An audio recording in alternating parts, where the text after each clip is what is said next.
Far to the north and east, a great belt of grassland stretches without end.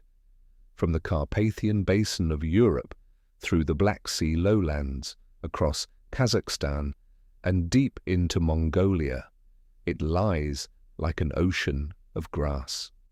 This is the Eurasian steppe, a world without tall trees, yet alive with the movement of animals that depend on the rhythm of seasons. The wind flows freely, unbroken by forest walls, and clouds roll across the sky like herds themselves. During the late Ice Age, this region already knows vast herds of grazing animals. Bison, antelope, and mammoths once wander here, and among them, wild horses are among the most enduring. They graze in bands, moving with snowmelt and summer rain, always searching for the richest growth of grasses. Their hooves carve paths into the earth, their migrations setting the pattern for predators and for humans who follow. The human presence here is light, but constant. For tens of thousands of years, small groups of hunter-gatherers make their homes along rivers and springs, using fire, stone, and bone to survive. Their camps are temporary, built from hides stretched on wooden poles or caves at the edges of valleys. The steppe is both generous and harsh. Grass supports game, but winters are long and cold, and storms can arrive suddenly. Humans adapt by watching, by learning, by moving when necessary. At this time, horses are not yet companions. They are prey. Hunters study the movements of herds, seeking ways to corner them in river bends or drive them toward waiting spears. A horse provides meat, marrow, and fat, as well as hide for shelter and bone for tools. Archaeological sites across Europe and Asia reveal layers of horse bones, split for marrow, burned in fires, or carved into points. Even deep caves bear images of wild horses painted on walls, suggesting not only use but reverence. Still, the relationship remains distant. Horses are strong, fast, and wary. Unlike dogs, they are not drawn easily into human circles. Unlike sheep or goats, they are not simple to herd. Their power lies in movement across the open plain, a freedom that is difficult to capture. Yet humans continue to watch. They see the horses' endurance, their ability to find grass beneath snow, their swiftness against predators. Seeds of curiosity are planted long before any attempt at control. Around 12,000 years ago, the great ice sheets of the north begin to retreat. The climate warms, seas rise, and landscapes change. Forests spread into northern Europe, but the central steppe remains open, a sea of grasses renewed by cycles of fire and wind. Many Ice Age animals vanished during this transition. Mammoths, woolly rhinoceroses, and giant deer disappear. Horses, too, face declines, their ranges shrinking, their populations fragmented. Yet in the heart of Eurasia, they persist, clinging to the wide plains. This persistence matters. In other regions, horses disappear entirely. By about 10,000 years ago, they vanish from North America, where they had first evolved millions of years earlier. Their survival in Eurasia is a chance outcome, the result of geography, climate, and luck. If horses had disappeared everywhere, human history would take a very different course. Without them, long-distance travel, trade, and warfare might have unfolded in other ways. The future hinges on their endurance here, in the heart of the steppe. Archaeological traces from this early Holocene show scattered evidence of human life.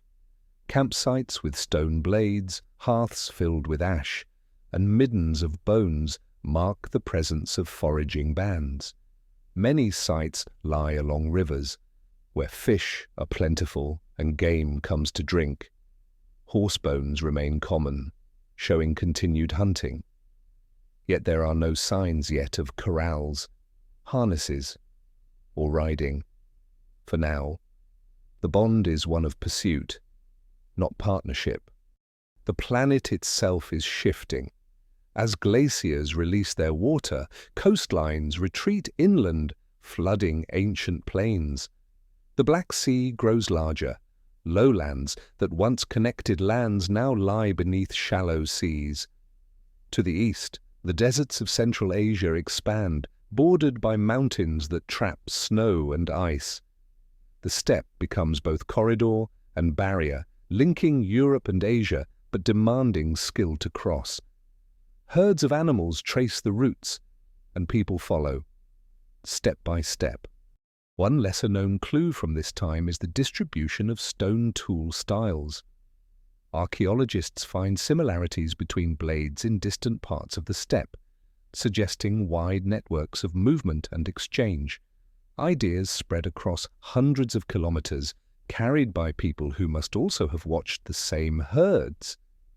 In some places, caches of horse bones appear far from the steppe, showing that their meat or hides were transported long distances, perhaps as valued goods.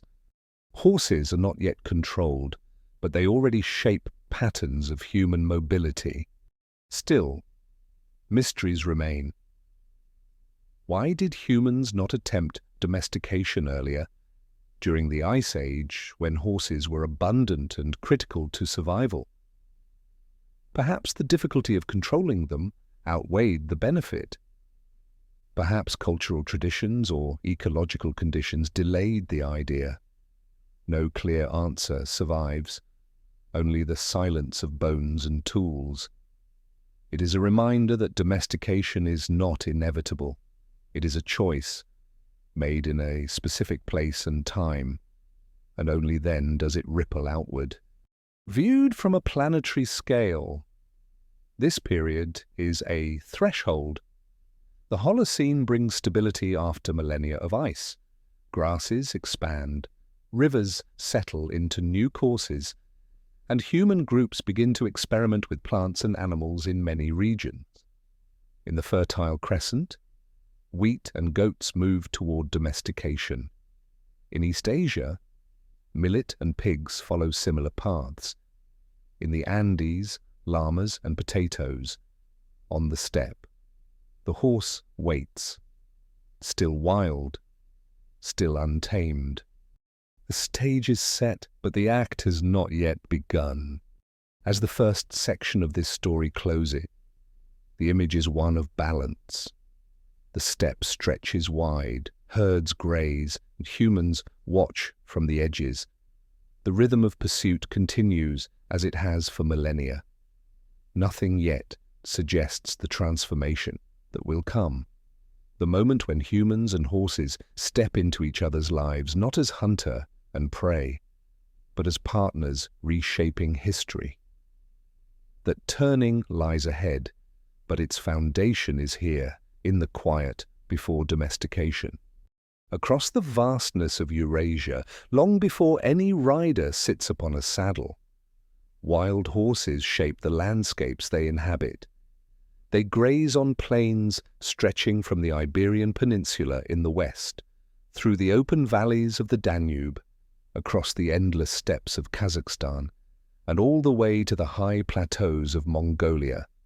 Their movements leave tracks in grass and soil, pathways visible even thousands of years later in the archaeological record. They are more than animals within this world. They are architects of ecosystems, carving the flow of grassland life. In the late Ice Age, around 20,000 years ago, wild horse populations thrive across Europe and Asia.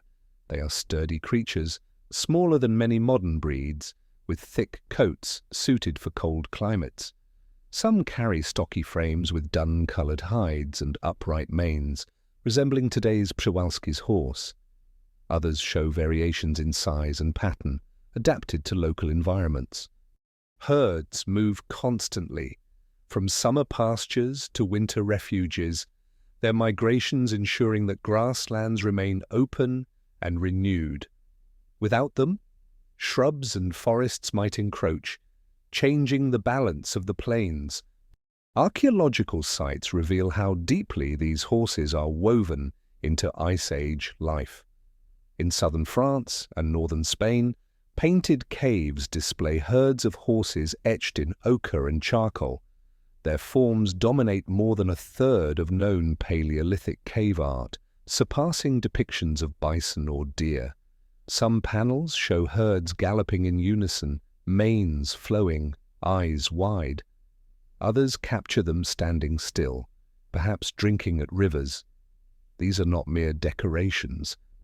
They are evidence of observation, of long familiarity, of a human gaze shaped by dependence on the horse for survival. At kill sites scattered across the steppe, horse bones pile up in large numbers. At places such as Dolní Věstonice in Moravia, thousands of horse remains testify to mass hunts.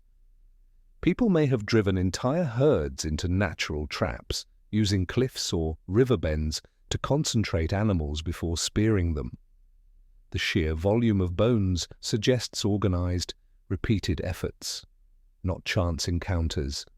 For hunter-gatherers, horses were critical, their meat dried into strips for storage, their fat rendered for cooking, their hides used for shelter, their sinews twisted into cord. Yet the wild horse remains untamed. Attempts at capturing foals may have occurred, but the evidence is faint. Unlike dogs, who integrate into human camps by scavenging and bonding, horses resist such closeness. Their flight instincts are strong, and their need for constant grazing makes them difficult to tether. For millennia, people rely on hunting rather than herding. Still, there are hints that admiration grows alongside consumption. Some carved figurines of horses are found in burials, as if symbolic power accompanies their physical use. As the Ice Age wanes, climates shift. Forests creep into northern Europe, reducing open grazing lands. Many horse populations retreat eastward, following the expanding steppe belt. By around 10,000 years ago, their range is concentrated in central Eurasia, where grass remains dominant. This contraction matters, for it narrows the contact zone between humans and horses. On the steppe, in Kazakhstan and beyond, their fates intertwine. Populations here endure, while those in Western Europe decline.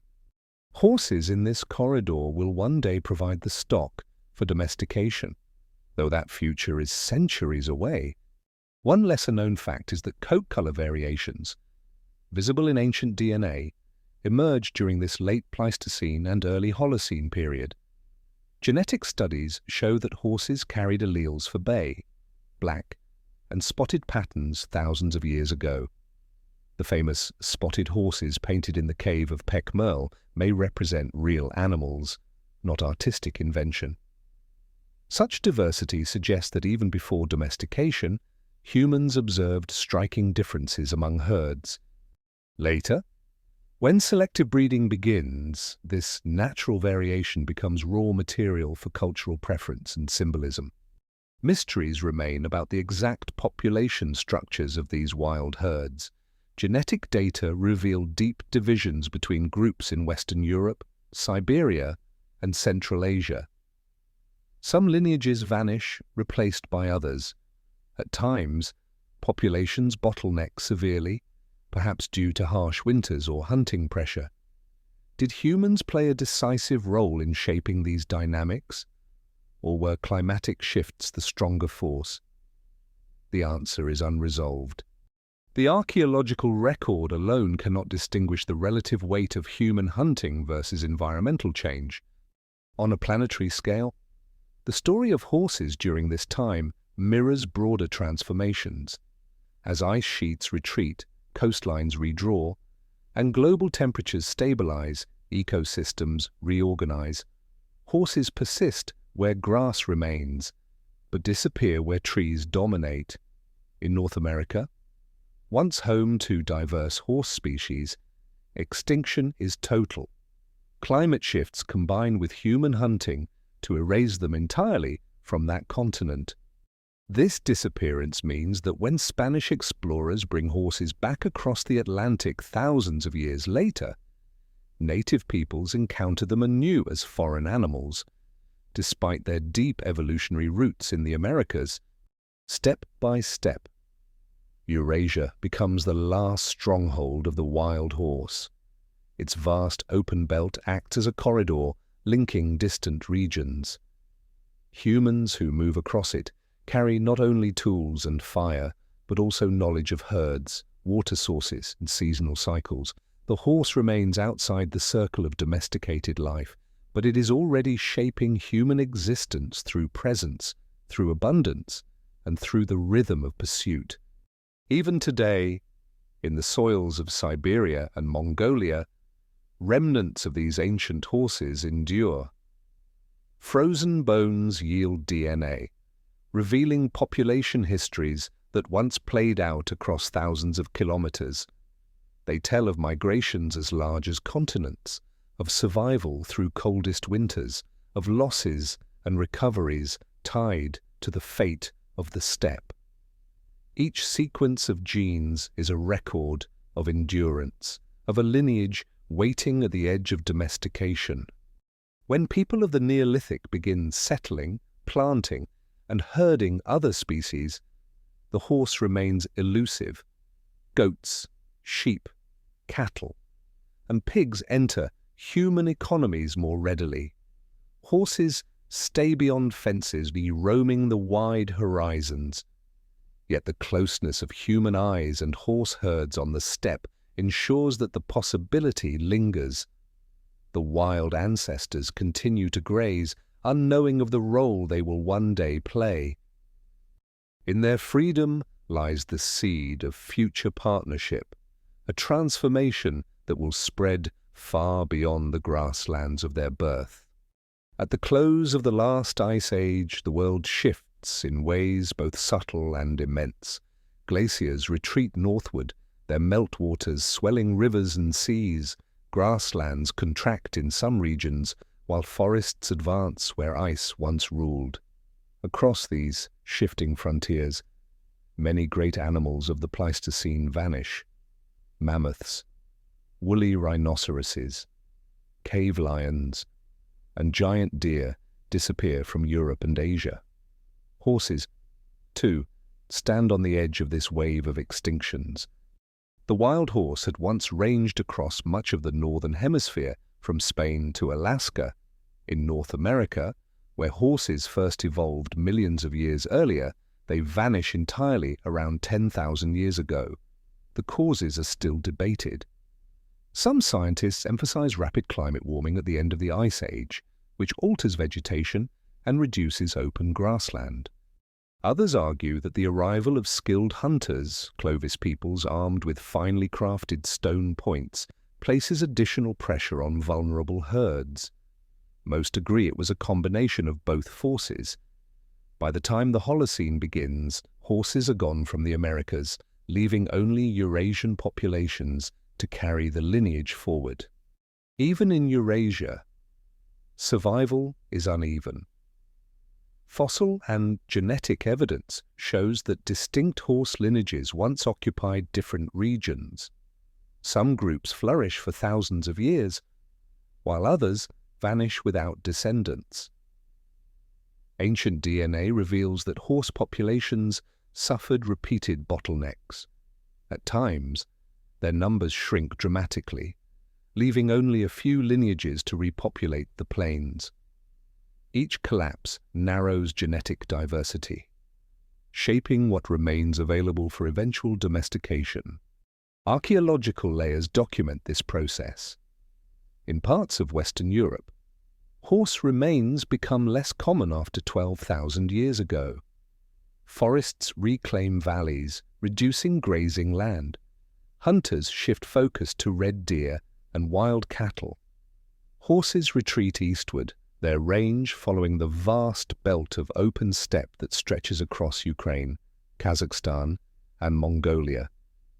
It is in this corridor of grass that the species endures, though not without risk. Winter storms remain harsh, with snow and ice burying food. Droughts sometimes parch rivers and springs. Survival is a balance between endurance and adaptation.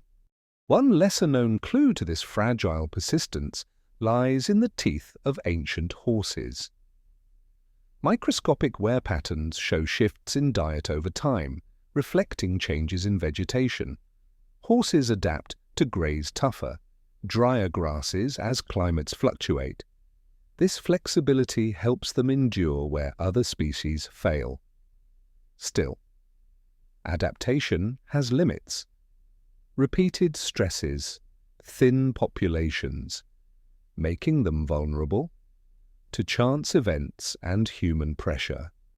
That they survive at all, when so many Ice Age giants vanish, is a matter of contingency as much as resilience. The mystery of why some lineages persist while others vanish remains unresolved. In Siberia, for example, horses thrive in cold, treeless plains long after mammoths disappear. In Western Europe, by contrast, they fade from view even where grass remains. Was hunting pressure heavier there? Did disease play a role, or were small populations simply unlucky in the face of changing ecosystems? The archaeological record cannot yet answer fully. Ancient DNA continues to fill gaps, but many details remain hidden in soil and bone, awaiting discovery. From a planetary perspective, the survival of Eurasian horses is a hinge point in history. If they had joined the mammoths in extinction, the arc of human development would have shifted. Without domesticated horses, long-distance mobility across Eurasia might have unfolded differently. Cattle and camels could have carried some of the burden, but the speed, endurance, and versatility of the horse are unique. Entire networks of trade, warfare, and cultural exchange rest on the accident that horses endured when others fell away. As the Holocene stabilizes at around 8,000 to 6,000 years ago, wild horse herds remain part of human life. Hunters on the steppe still track them with bows and spears. Campsites contain bones cracked for marrow, hides cut for use as shelter. But the balance is delicate. Populations are not as abundant as in Ice Age times. Evidence from some regions suggests herds are smaller, more scattered, perhaps more difficult to find. Human reliance shifts toward domesticated cattle, sheep, and goats, which provide more predictable resources. Horses are still wild prey, but their role is narrowing. Yet their survival, even in reduced numbers, allows for a new possibility. In the grasslands of northern Kazakhstan, centuries later, people begin experimenting with ways of capturing and controlling them. The endurance of the species makes such innovation possible. A domestication event cannot occur with animals that no longer exist. Horses, balanced on the edge of extinction, step back from the brink just enough to remain present for human eyes and hands. Another lesser-known element comes from cave deposits in the Ural region. Layers of pollen and charcoal show that grasslands persist there longer than in much of Europe. These refugees likely provide critical sanctuaries for horse populations. Small pockets of suitable habitat act as lifelines, sustaining herds through difficult transitions. In these safe zones, humans continue to encounter horses, hunt them, and observe their behavior. Such continuity lays the groundwork for eventual domestication. Even so, survival is not uniform. Genetic evidence indicates that some ancient horse lineages, once widespread, contribute nothing to modern domestic horses, and they vanish entirely, leaving no descendants. Others, unexpectedly, reappear in surprising forms. Modern Przewalski's horses, long thought to be the last truly wild species, are now understood to descend from once domesticated Botai horses that returned to the wild. This reversal shows how extinction and survival intertwine, with lines of ancestry bending and looping through time. On a global scale, horse story mirrors the fate of many species at the Pleistocene-Holocene boundary. It is a story of contraction, survival in refuges, and adaptation under stress. For humans, it is also a story of opportunity. The persistence of the horse, unlike the mammoth or the aurochs, creates the chance for future partnership. At the moment, they remain untamed shadows on the plain.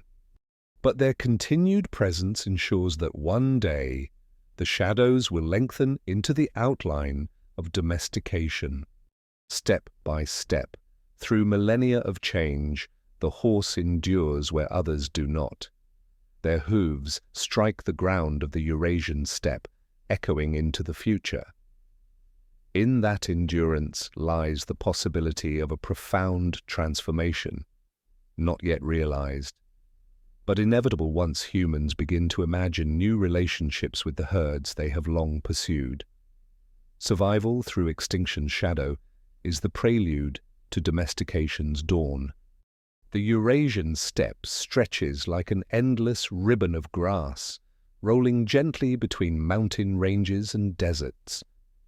For thousands of years, humans have moved across this space in small groups, following rivers, game, and the changing seasons.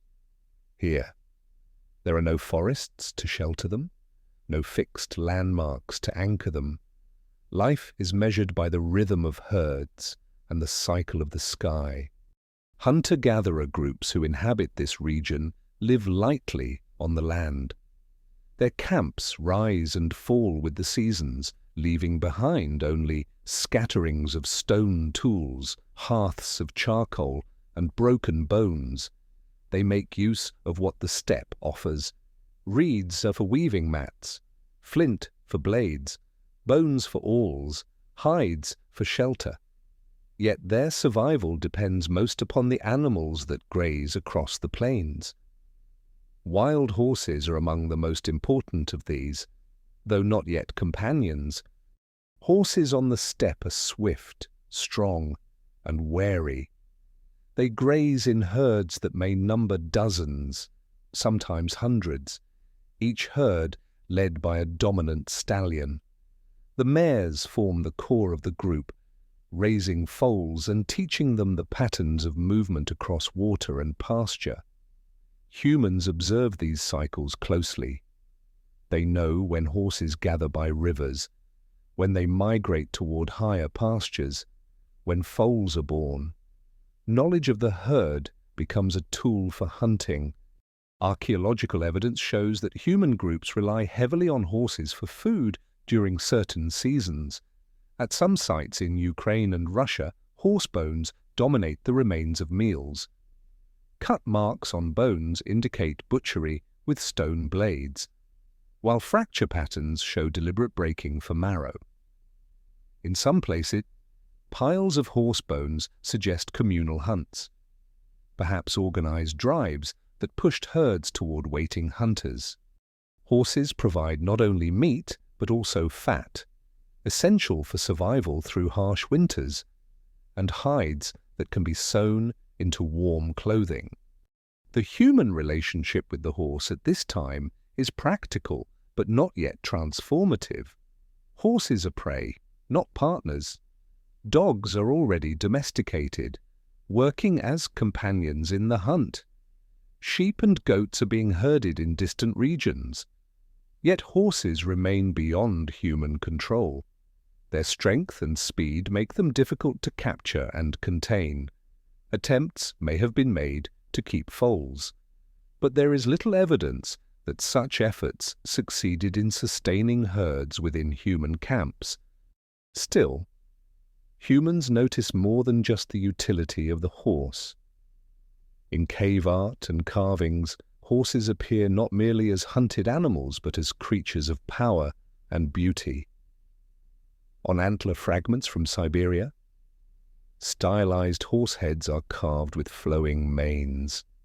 On cave walls in France and Spain, their forms dominate over other animals, suggesting symbolic importance. For the people of the steppe, horses embody more than meat. They represent endurance, movement, and perhaps something of the wild freedom that humans both admire and depend upon.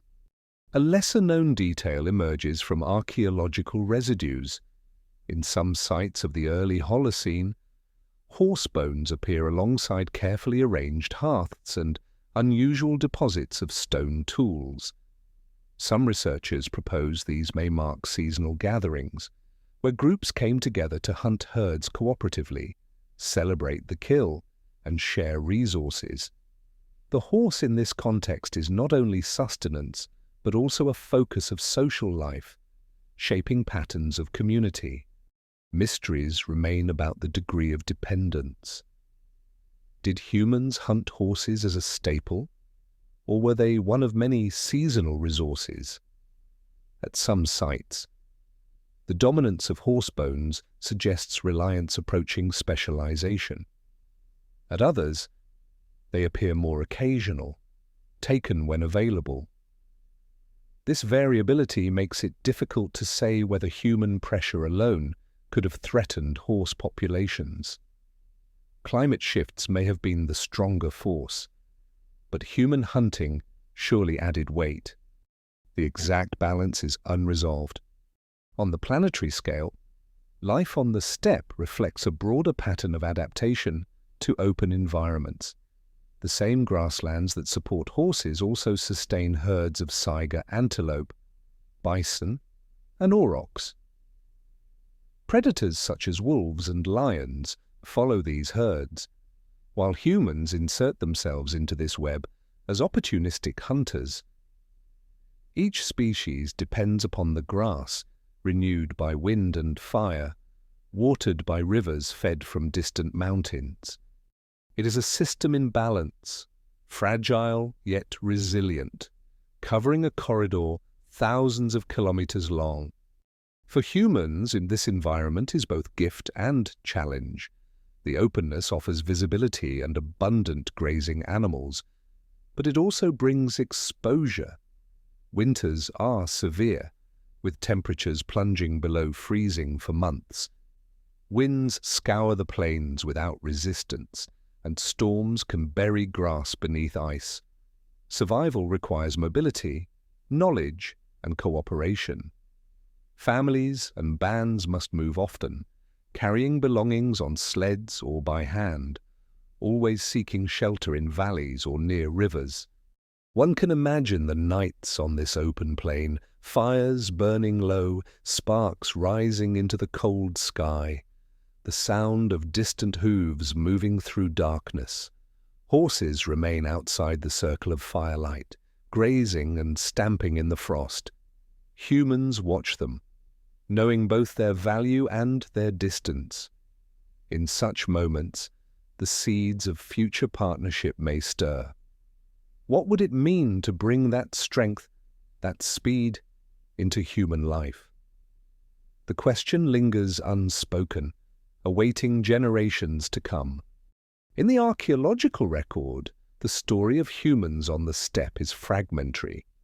We see their tools, their hearths, their waste, but not their thoughts. We know they valued horses as food, but hints of reverence suggest something deeper. Perhaps the constant presence of herds shaped myth and memory, teaching humans to see themselves not only as hunters, but also as part of a larger rhythm of the plains. The grass, the herd, the predator, the human, each dependent on the other, each woven into a cycle of survival. The open steppe, vast and unbroken, sustains this relationship for millennia. Humans walk beside herds without yet mastering them. horses endure, wild and free, not knowing the future role they will play. For now, the steppe is a world of pursuit, of observation, of fragile balance. It is the stage upon which domestication will later unfold. But in this moment, the actors are still apart. On the wide grasslands of northern Kazakhstan, a quiet but profound shift begins to take place around 5,500 years ago. At first glance, the land looks unchanged. Rivers cut shallow valleys through expanses of grass. Herds of wild horses still roam the open plain. Hunters still pursue them with bows and spears.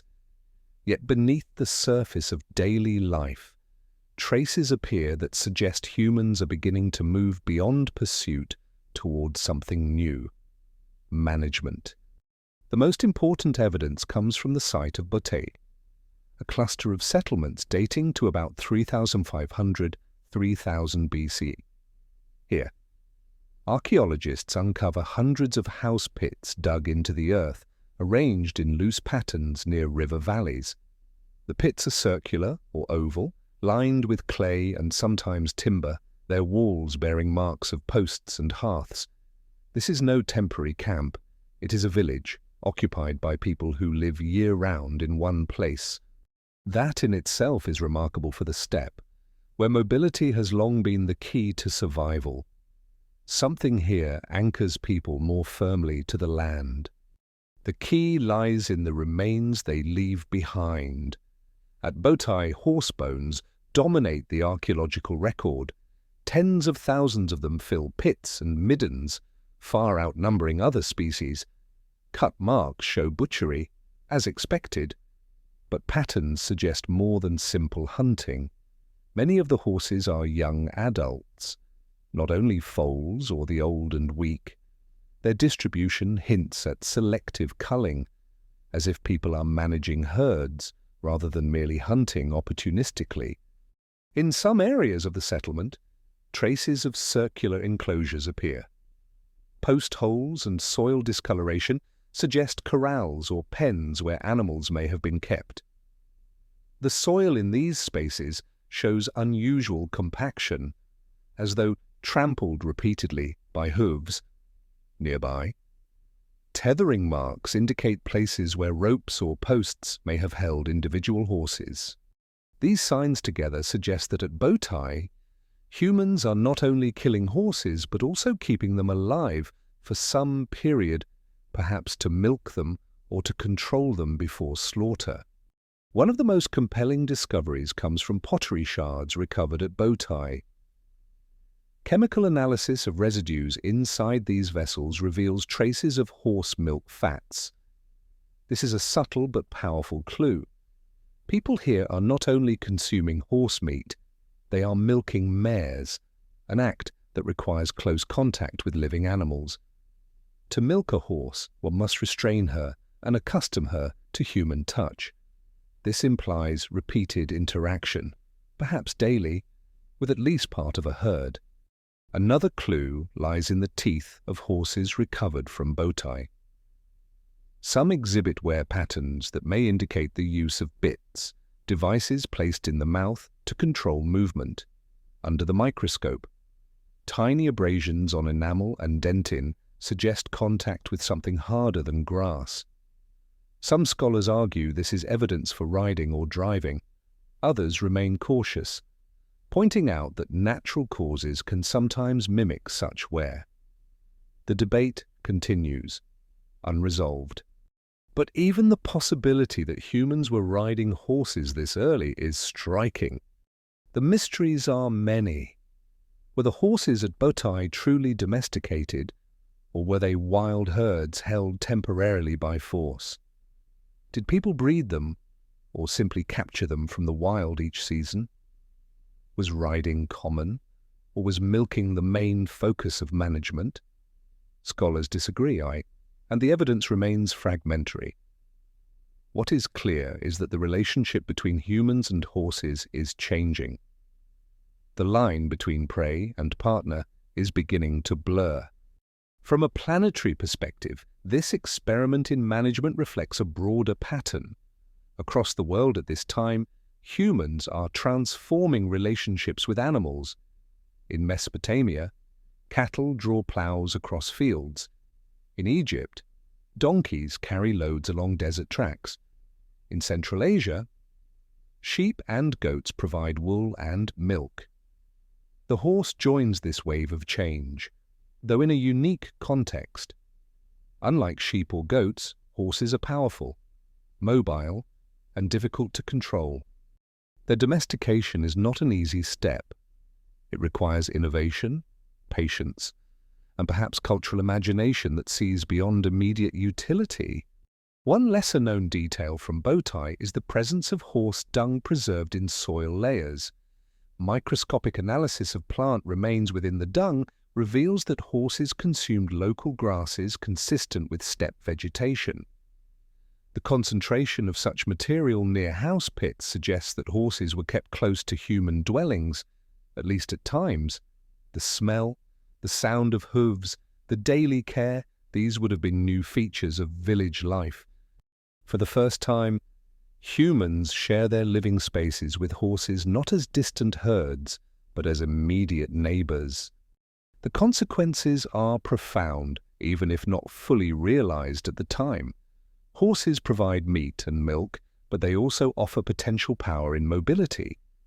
If even a few individuals experimented with riding, the experience of speed and distance must have been transformative. A rider could survey a wider range, chase game more effectively, or move quickly between camps. Yet riding is not firmly proven, and perhaps it is still tentative, limited to experiments. Still, the possibility hovers at the edge of the archaeological record. The mystery deepens when genetic evidence is considered. Studies of ancient DNA reveal that the horses of Botai are not the direct ancestors of modern domestic breeds. Instead, they are closely related to today's Przewalski's horse, the small, stocky animals that survive in Mongolia. This suggests that whatever domestication occurred at Botai, it did not spread outward to become the lineage of the horses we know today.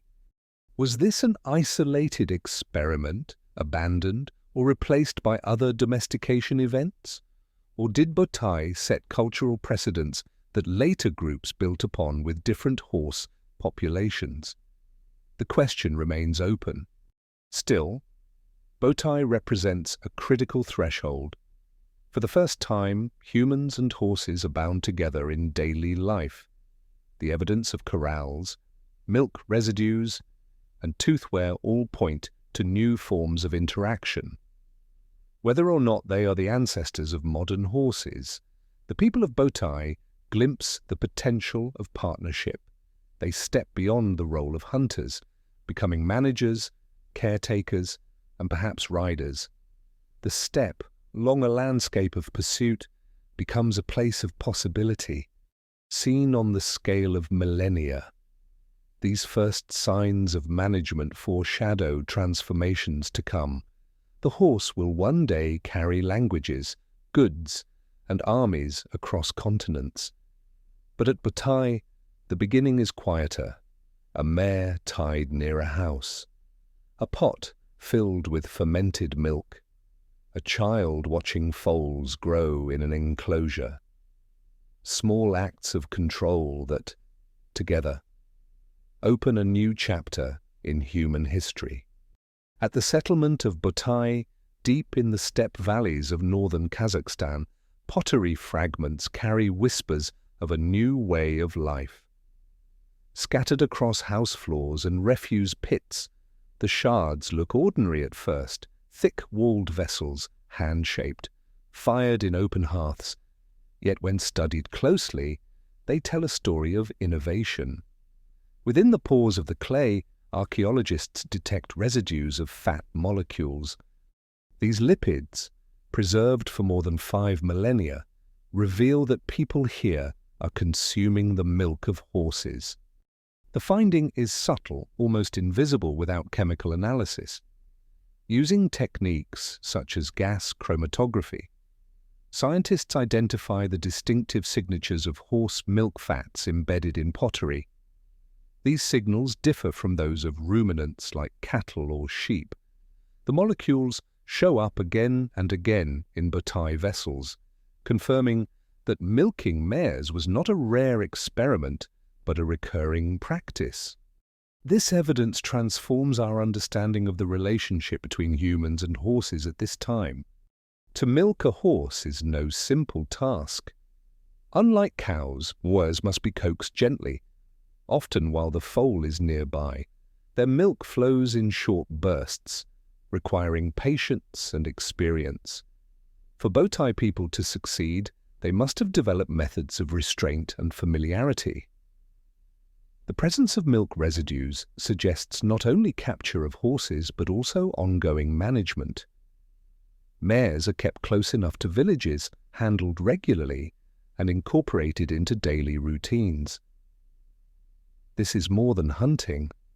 It is care, however pragmatic, and it marks an early stage of domestication. The uses of horse milk likely extend beyond drinking.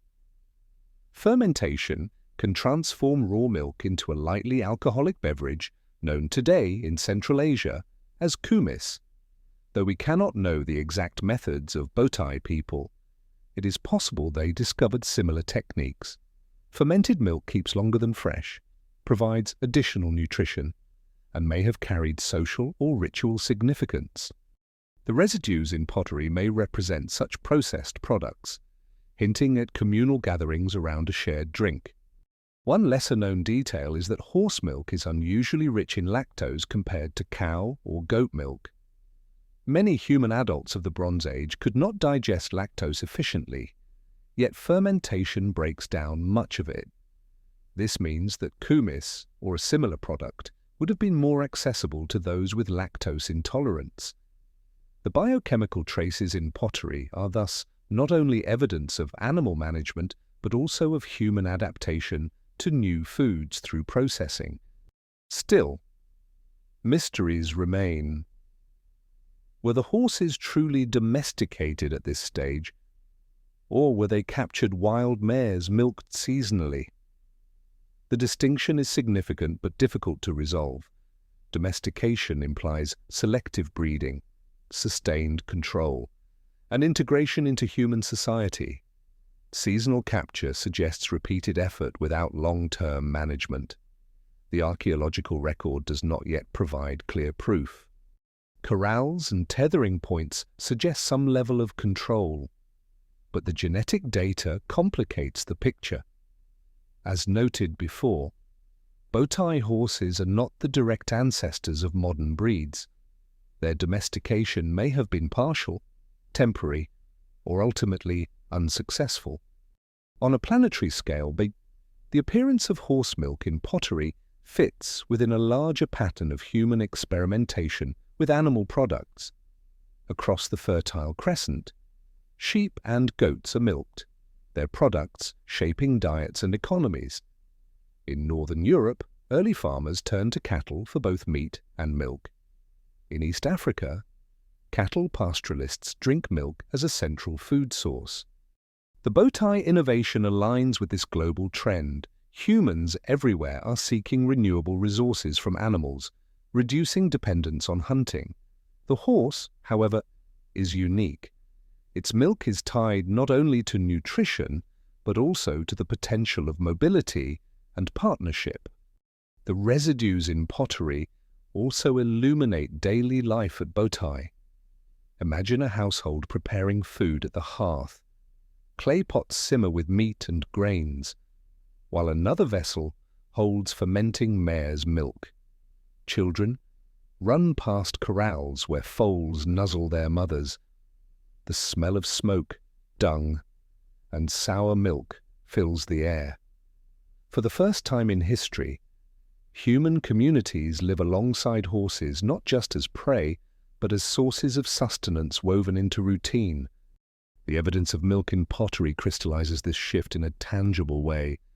A lesser-studied aspect of these findings is the potential ritual role of milk. In later steppe cultures, fermented mare's milk becomes central to ceremonies of hospitality and alliance. While we cannot project these practices directly backward, the presence of milk residues suggests that early symbolic associations may already be forming. Sharing a drink created from the horse may have carried meanings beyond nutrition, a sign of connection to animals, land, and community. Mysteries deepen when comparing Botai to neighboring regions. Other contemporary cultures in Central Asia and Europe show little evidence of horse management during this period. Sheep, goats, and cattle dominate instead. Why does horse milk appear first here, in this relatively remote steppe region? Perhaps the abundance of wild horses made experimentation natural. Perhaps cultural values encouraged it, or perhaps ecological conditions favored horses over other livestock. Archaeology offers clues, but no final answer.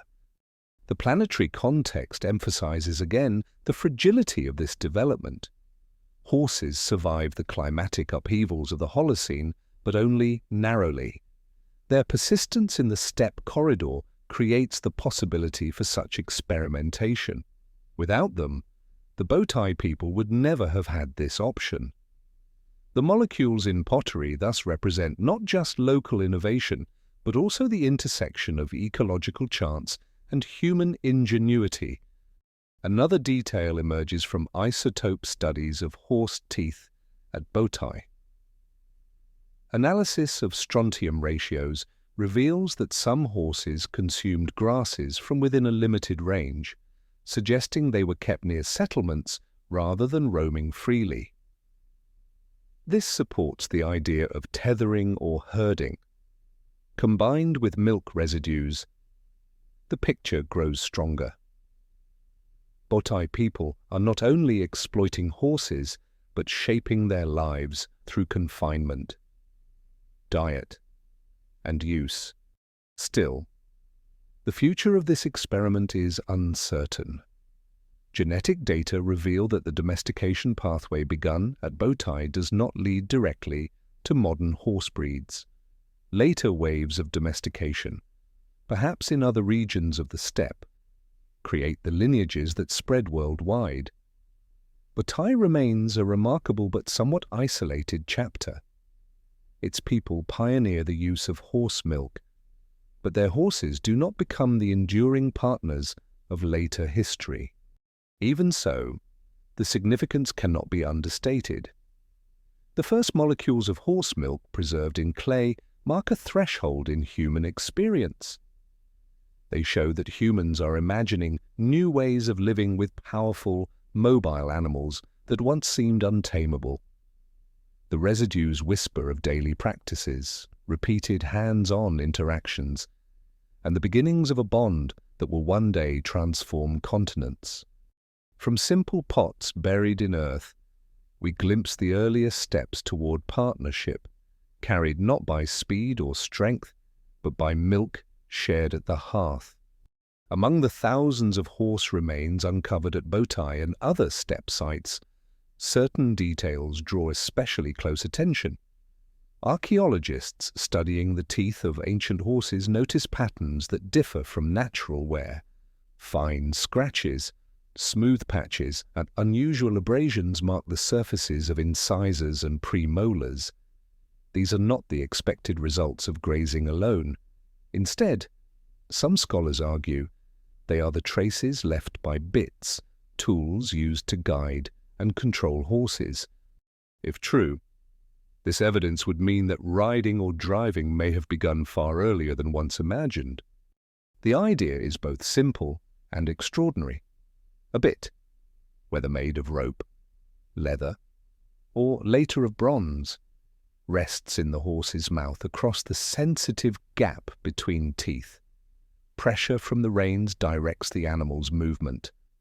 Over time, the material of the bit leaves microscopic signatures, polished enamel, grooves, or wear inconsistent with chewing.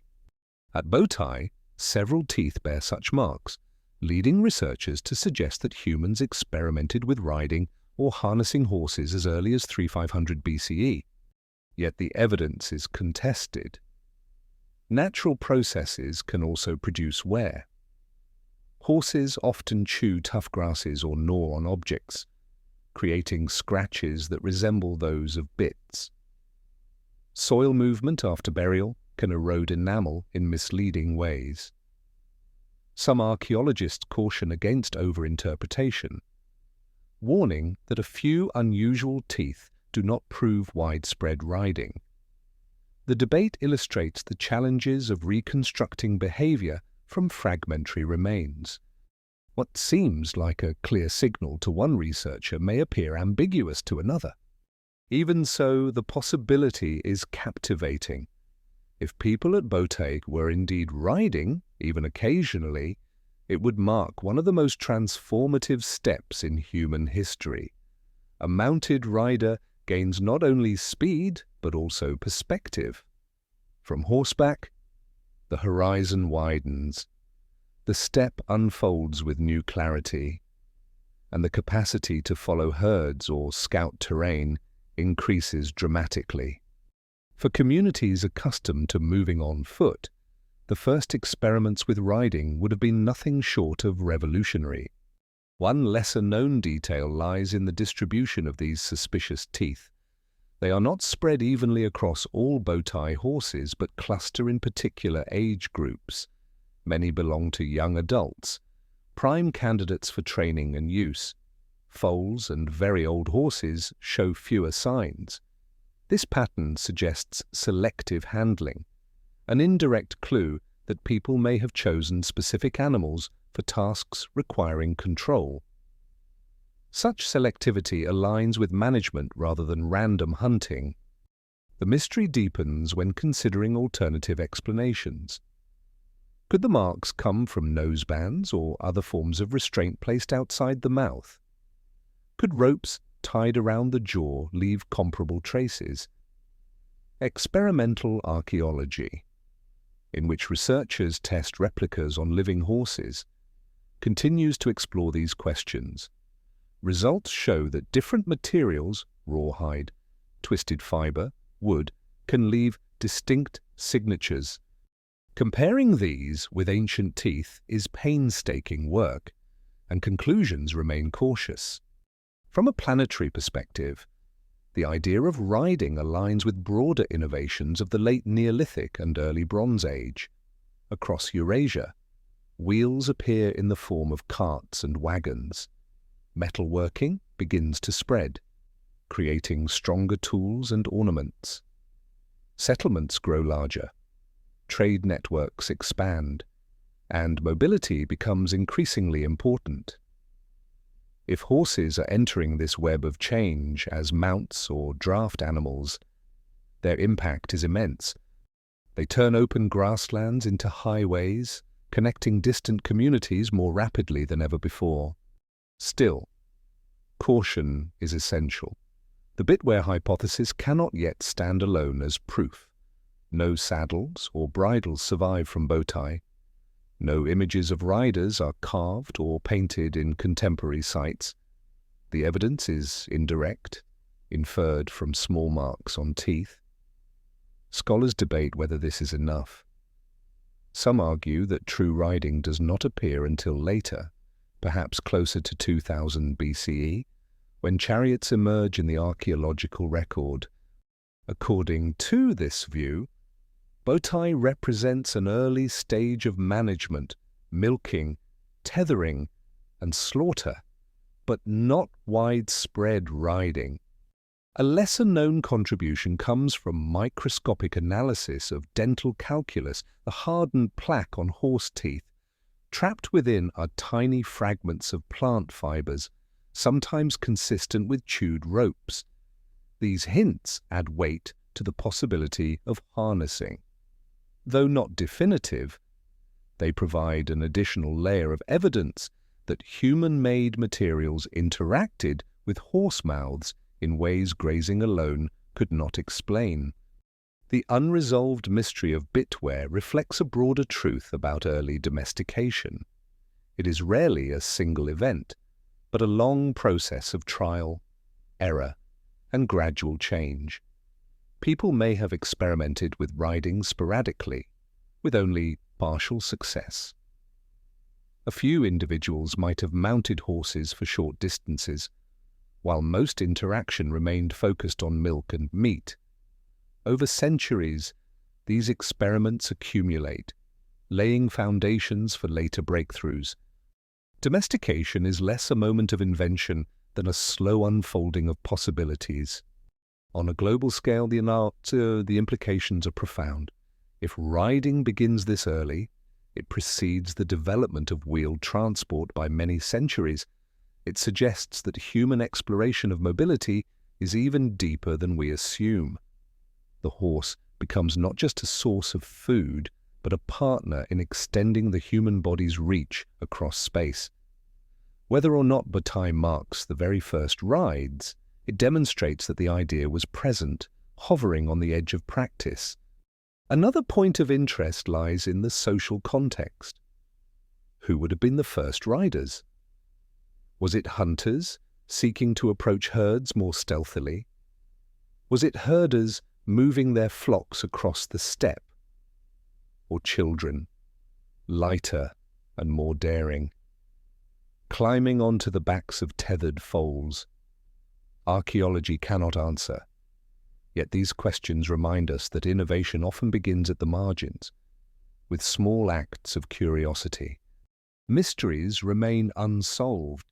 Were these early riders able to sustain control, or did they face constant falls and failures?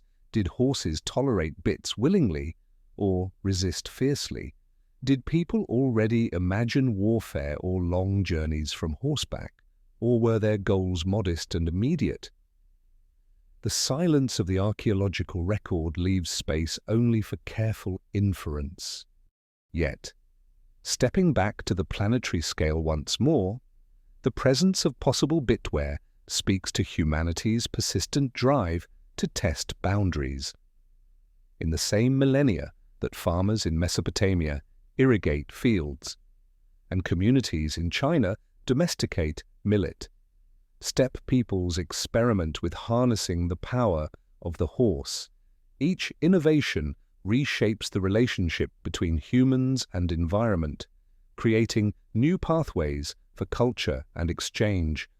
In the end, whether or not the Botai horses were truly ridden, the puzzle of bitware reveals the threshold moment when people began to imagine control over a creature defined by freedom and speed.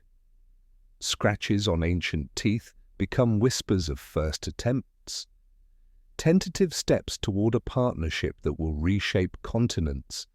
Even if ambiguous, they mark the stirring of an idea that will not fade.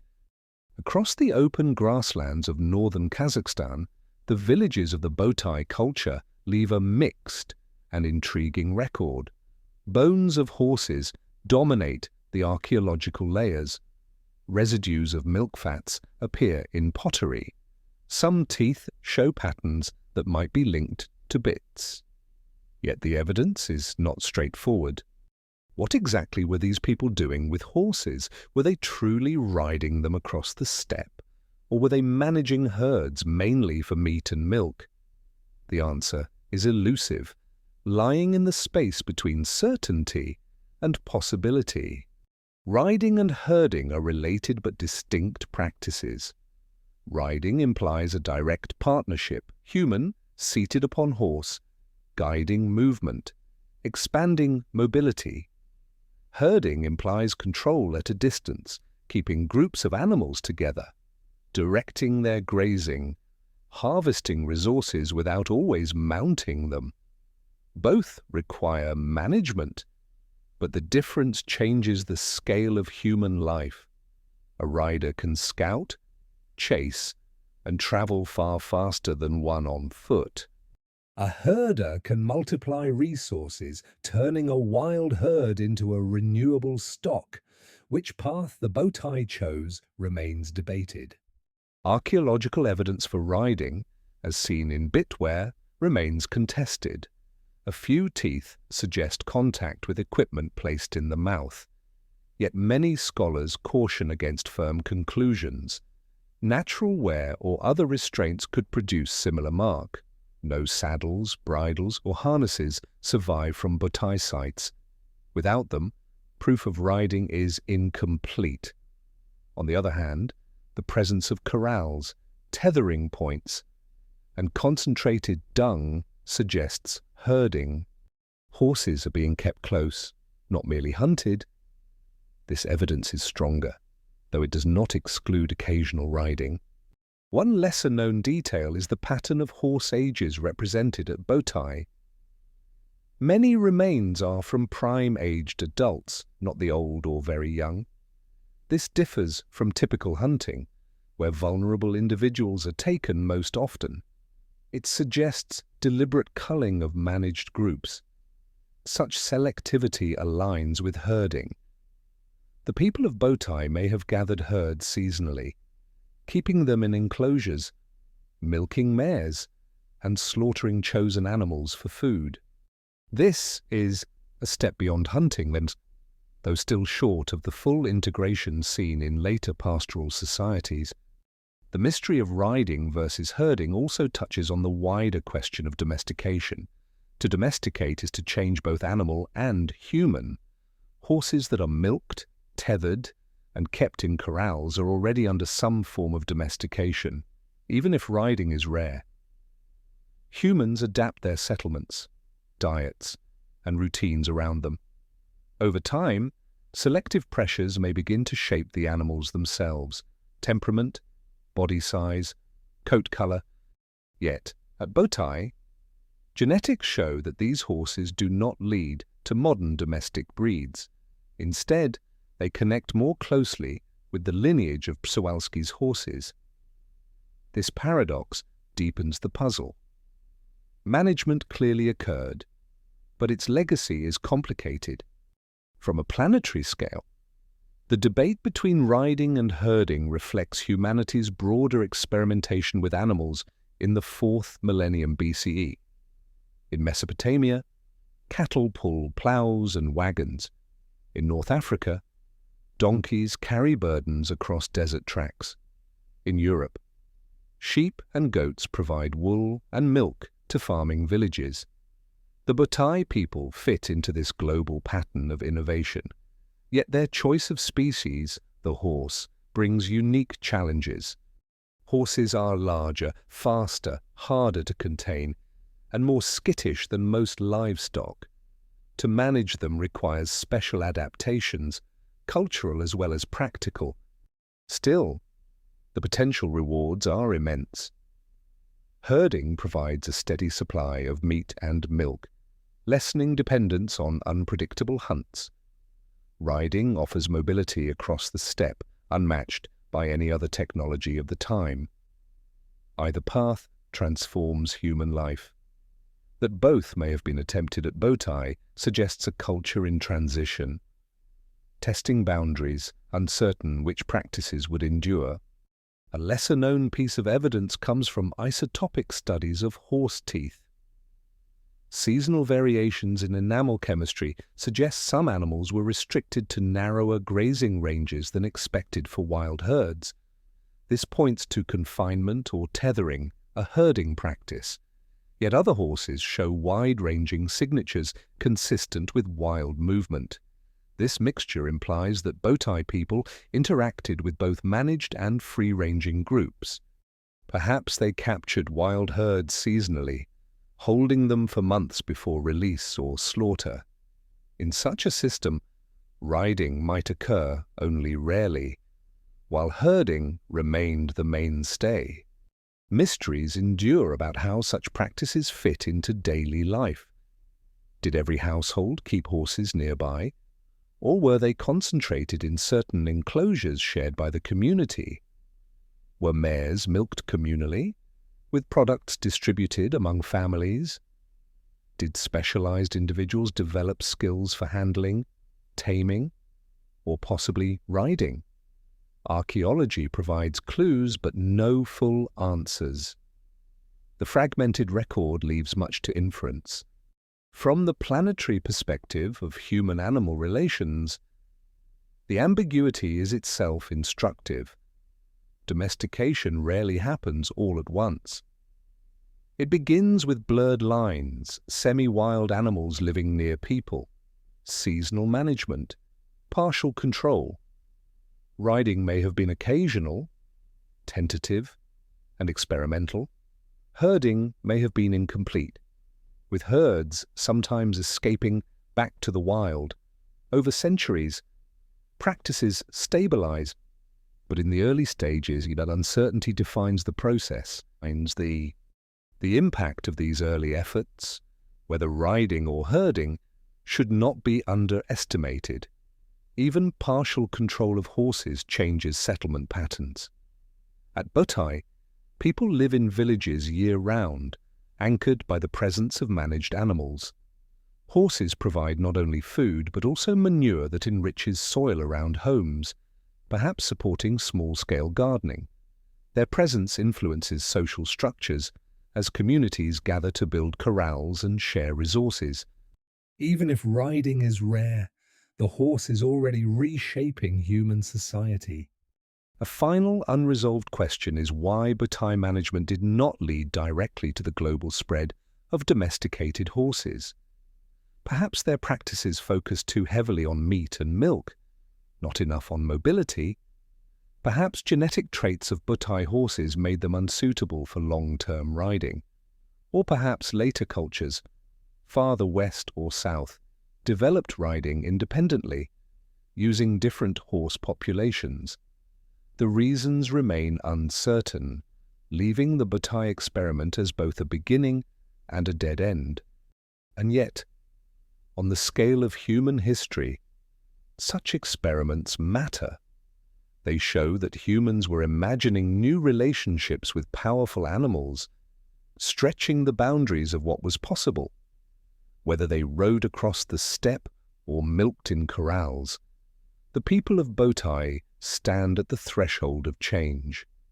Their choices echo forward, paving the way for the great equestrian cultures that will soon emerge. For now, the question remains open: riding or herding, perhaps both, in fits and starts.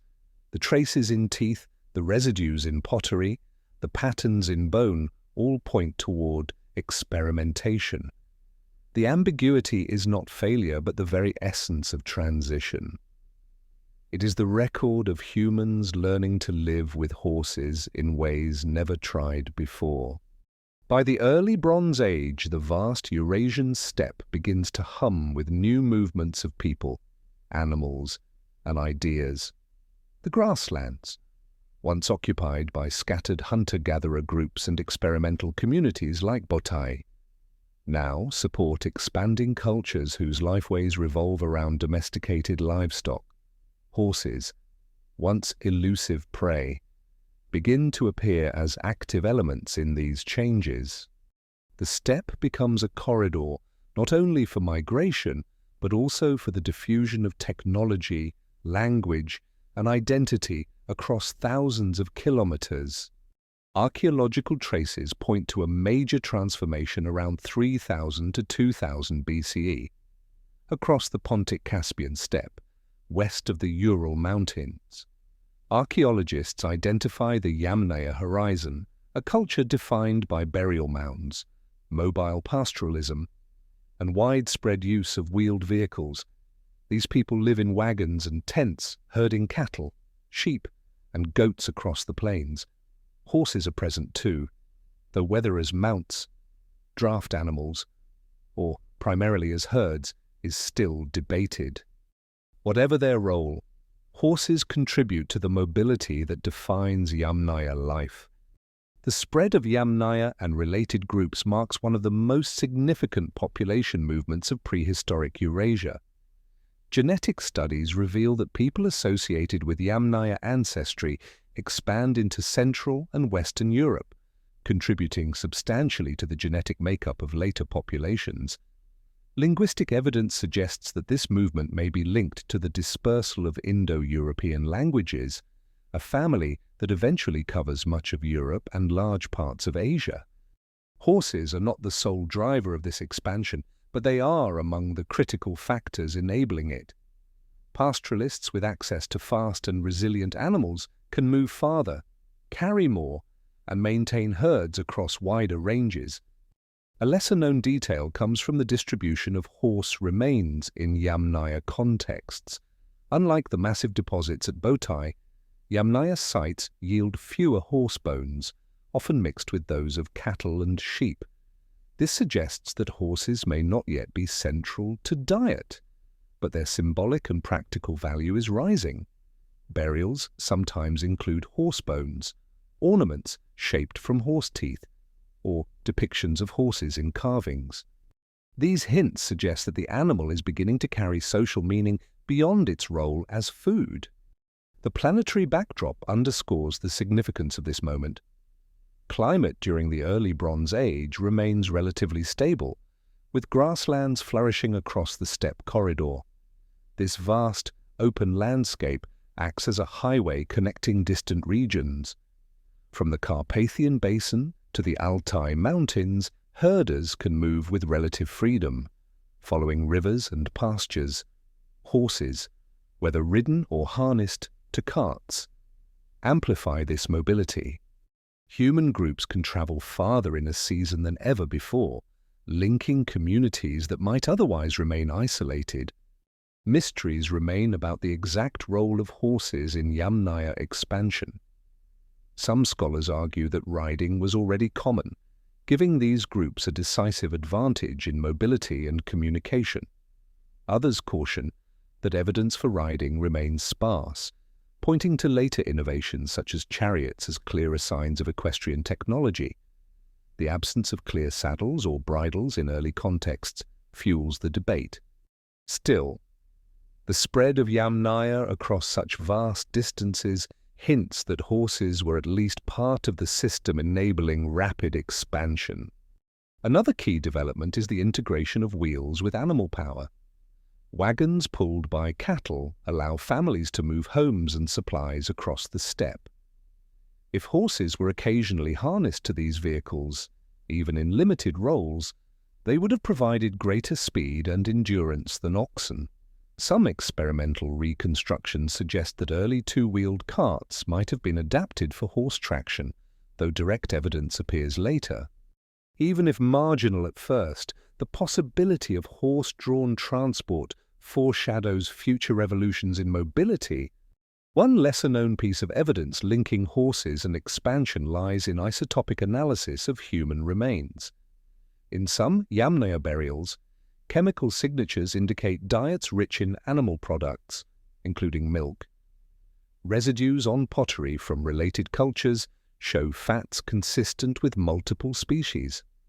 Though horse milk residues are rarer than those of cattle or sheep, their occasional presence suggests that the tradition of mare's milk, seen earlier at Botai, may continue in some form. Such continuity hints at cultural threads linking different steppe groups. The mystery of how much Yamnaya relied on horses remains unresolved. Were they occasional mounts, herded alongside cattle, or integral to daily life? Archaeology shows variability. In some regions, horse bones appear frequently, in others, they are scarce. This unevenness may reflect diverse practices, shaped by local ecology, cultural preference, or stage of adoption. Domestication is not a uniform process, but a mosaic of traditions that spread, overlap, and evolve. From a planetary scale, the expansion of steppe cultures demonstrates the power of mobility. Populations that can move efficiently across vast landscapes gain opportunities unavailable to sedentary farmers. They can trade, raid, and migrate with speed.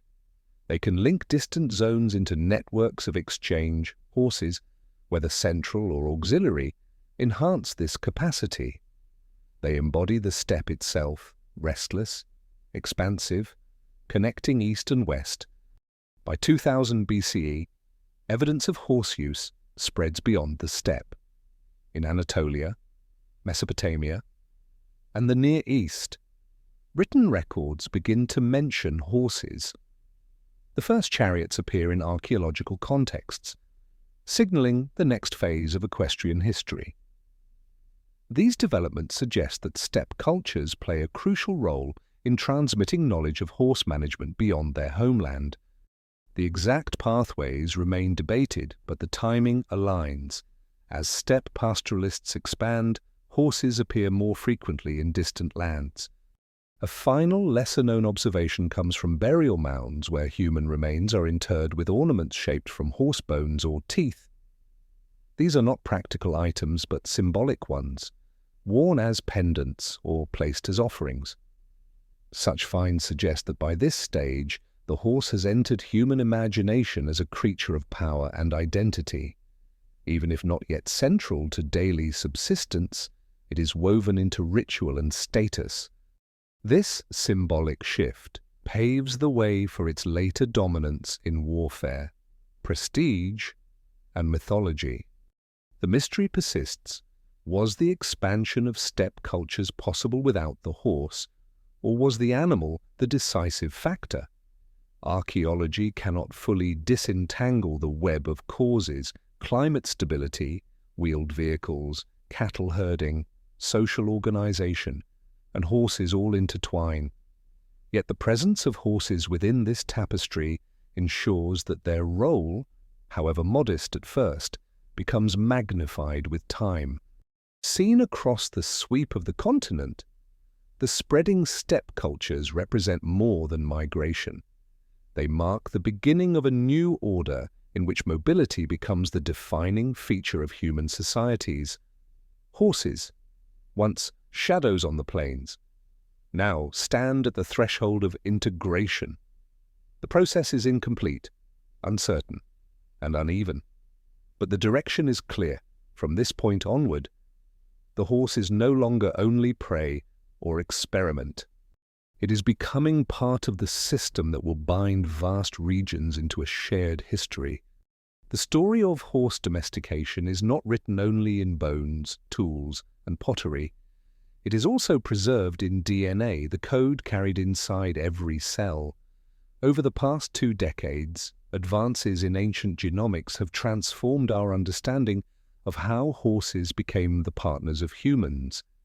By extracting genetic material from fossilized bones and teeth, scientists can reconstruct lineages, trace population bottlenecks, and compare ancient horses with modern breeds.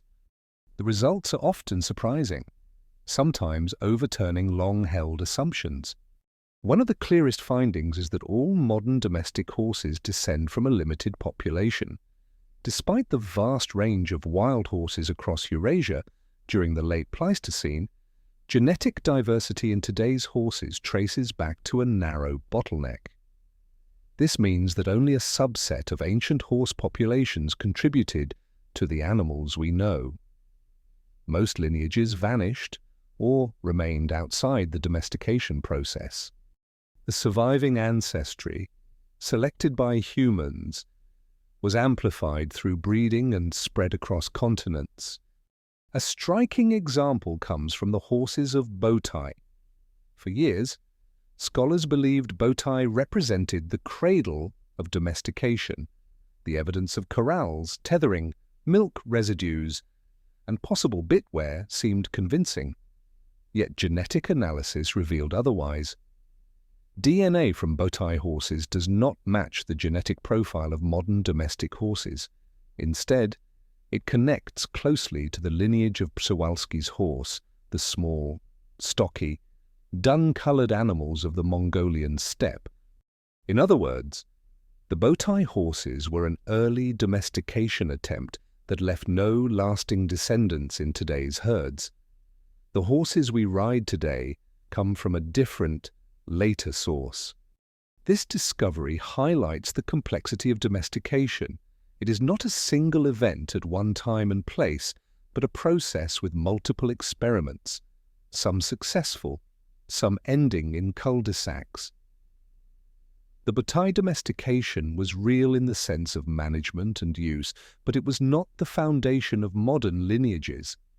Instead, genetic evidence points to another domestication center around 2200 2000 BCE, possibly in the western Eurasian steppe, associated with cultures like Sintashta.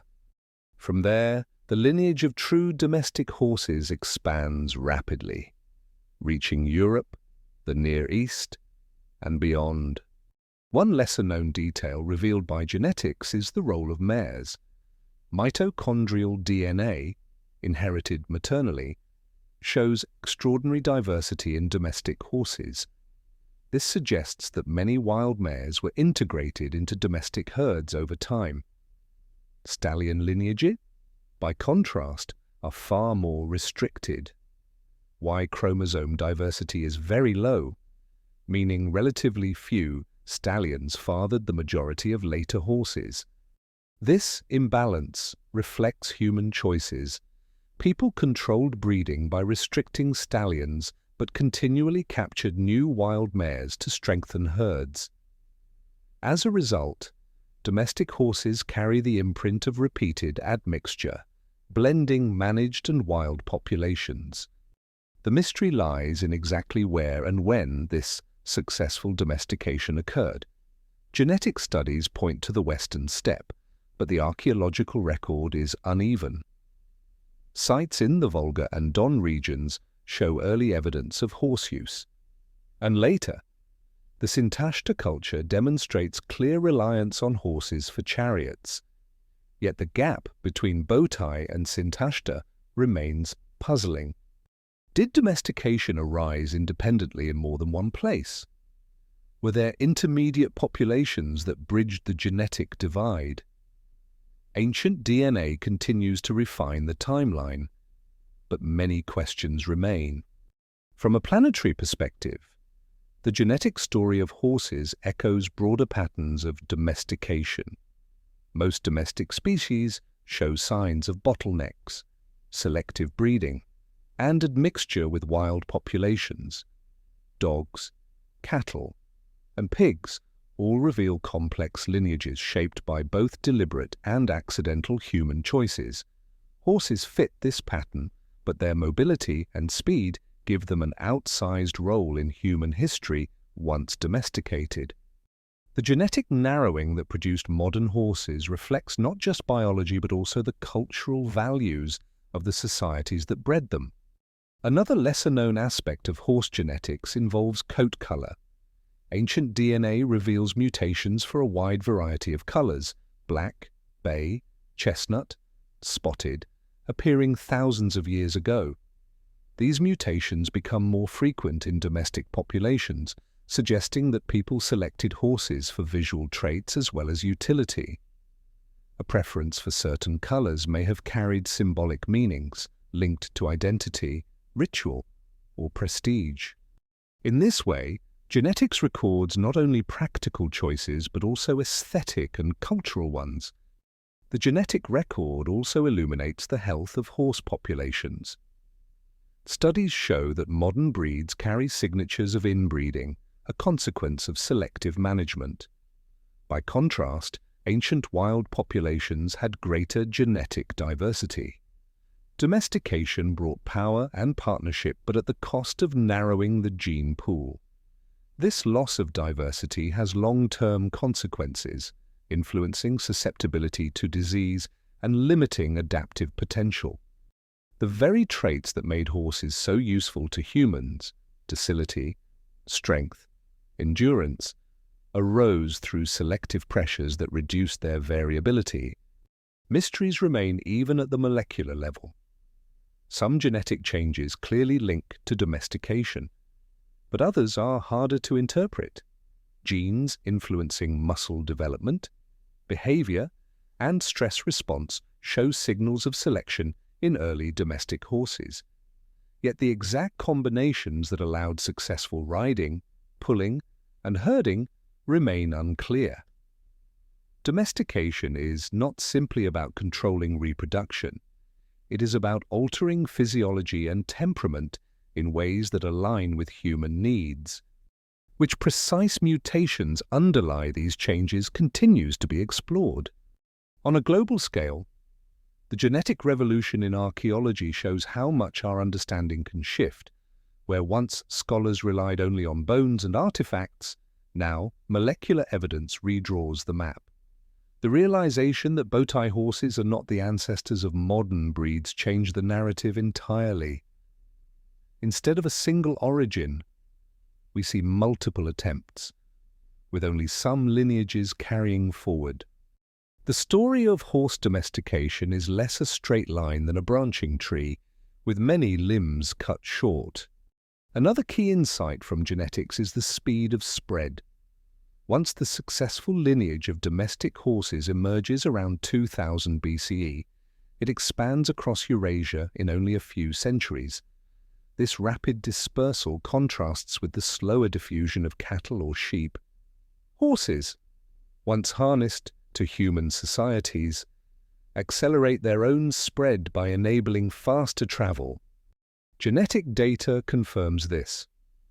Within a few hundred years, the same domestic lineage appears from Europe to Central Asia, erasing most local diversity. The horse becomes a unifying presence across vast landscapes. The unresolved question is why this lineage succeeded where others failed. Was it due to behavioral traits, greater docility, or endurance? Was it the result of human choices or breeding strategies or cultural circumstances? Or was it chance, a population of horses at the right place and time, linked to groups that spread widely through migration and conquest? Genetics provides clues but cannot yet reveal the full story. In the end, the DNA of horses reveals a paradox. Their history is one of both diversity and narrowing, of multiple experiments but one dominant outcome. The Botai domestication rises and falls, leaving behind the wild Przewalski's lineage.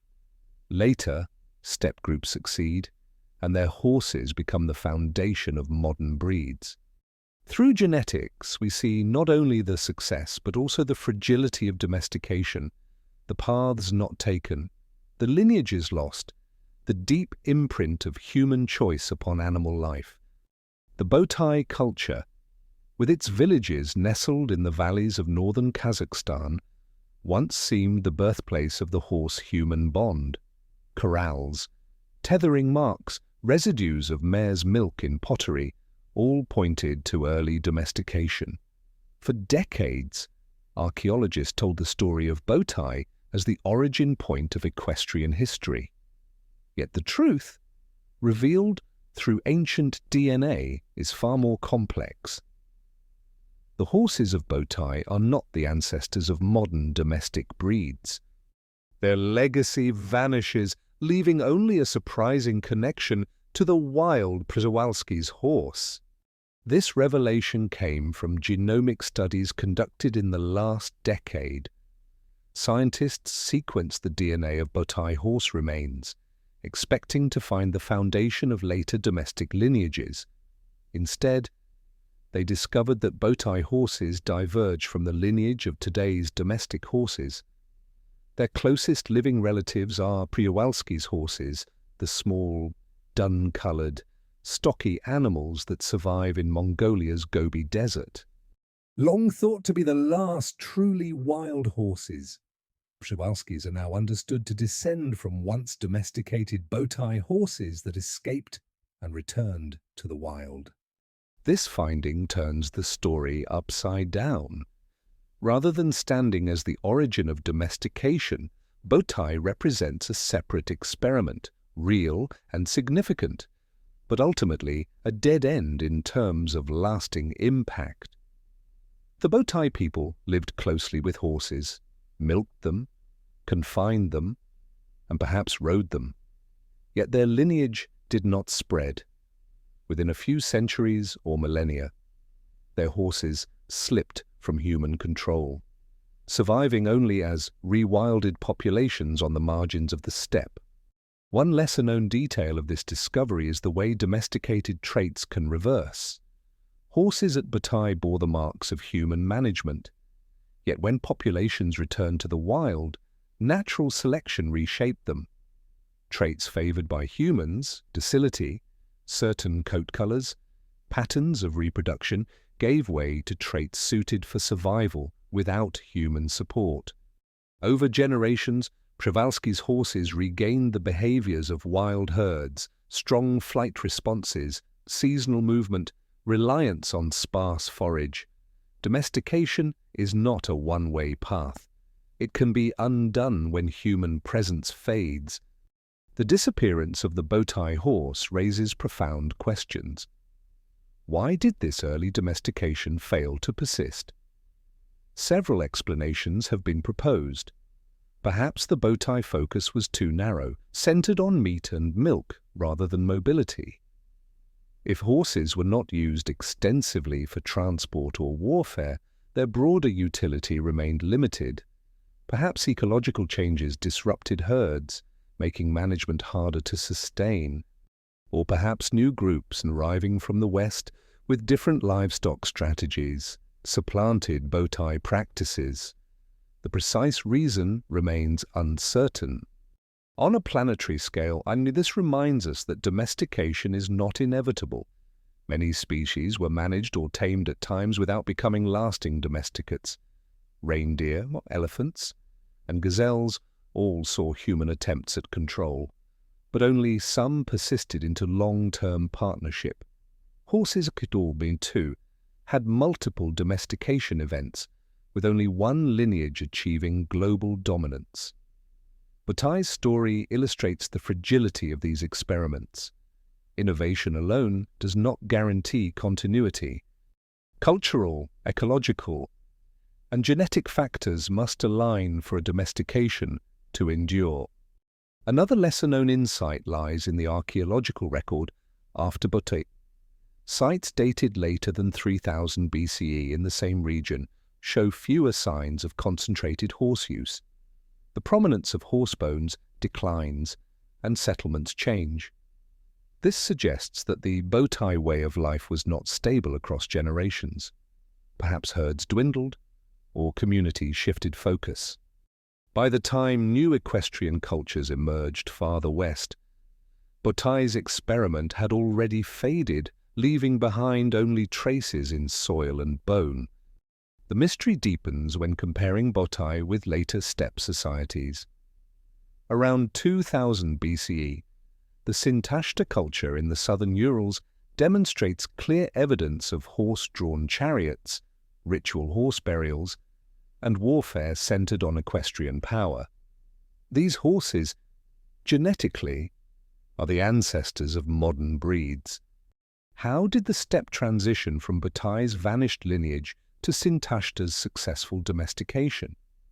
Was there continuity of knowledge, with techniques passed down but applied to new populations?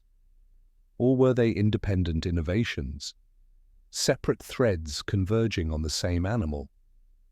Archaeology cannot yet resolve the link. From a planetary perspective, the disappearance of Botai horses coincides with larger currents of change. The 3rd millennium BCE witnesses growing networks of trade, metallurgy, and pastoral expansion across Eurasia. New societies rise and fall, each leaving their mark. The failure of Botai domestication may be part of this wider pattern of experimentation and turnover. Human cultures test possibilities, some enduring, others fading. The survival of the horse as a partner depends not only on biology but also on cultural choices aligned with broader systems of economy and mobility. Another small but revealing detail comes from the morphology of Botai horse bones. Compared to later domestic horses, they show little evidence of selective breeding. Size, build, and shape remain close to wild populations. This suggests that Botai people did not intensively control reproduction. Without strong selective pressure, domestication remained partial. Horses were used, but not transformed. In contrast, later, domestic horses show clear signs of human-driven change in stature and conformation. The absence of such change at Botai may explain why their lineage did not continue. The mystery of Botai also reminds us of the limits of archaeological interpretation. For decades, the evidence seemed clear: corrals, milk residues, tethering, all pointed to domestication. Only with genetic tools did the deeper truth emerge. This highlights the importance of multiple lines of evidence in reconstructing prehistory. What appears decisive from artifacts alone may shift when molecular data is added.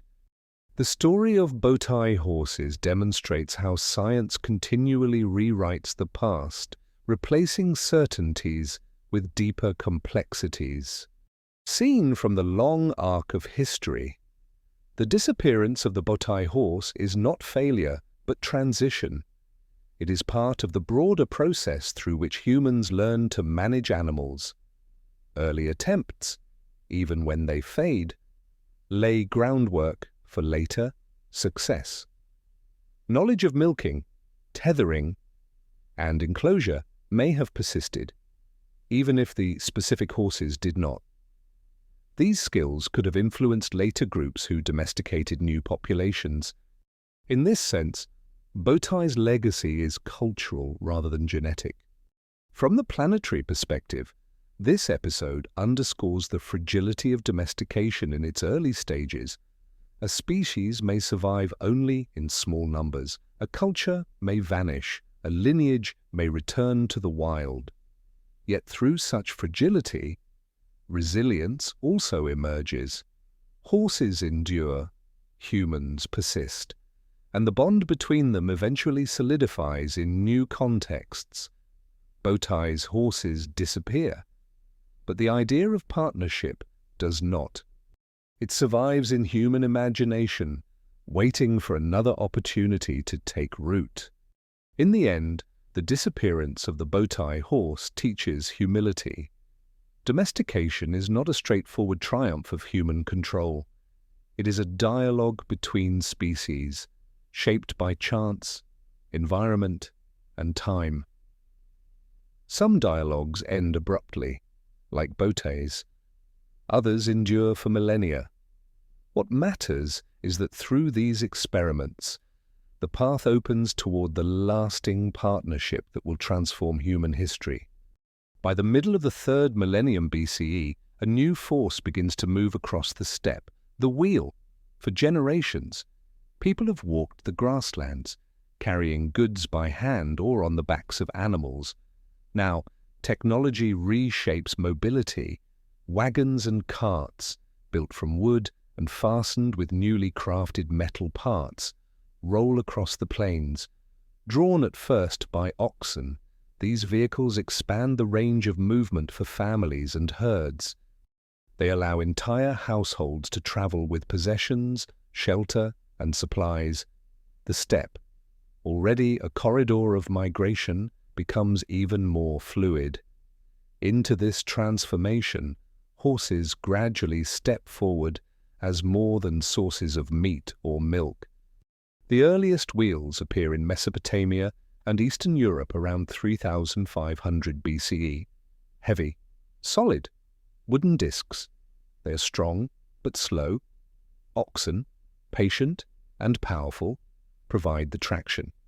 Across the steppe, these vehicles spread quickly, carried by networks of exchange and the mobility of herding peoples. By around 2000 BCE, lighter spoked wheels emerge, capable of greater speed. It is here that the horse begins to reveal its true potential. No longer only an animal tethered in corrals or milked at hearths, it becomes a partner in pulling wheeled vehicles across the grasslands. Archaeological evidence for this shift appears in the Sintashta culture of the southern Urals, dated to about 2100–1800 BCE.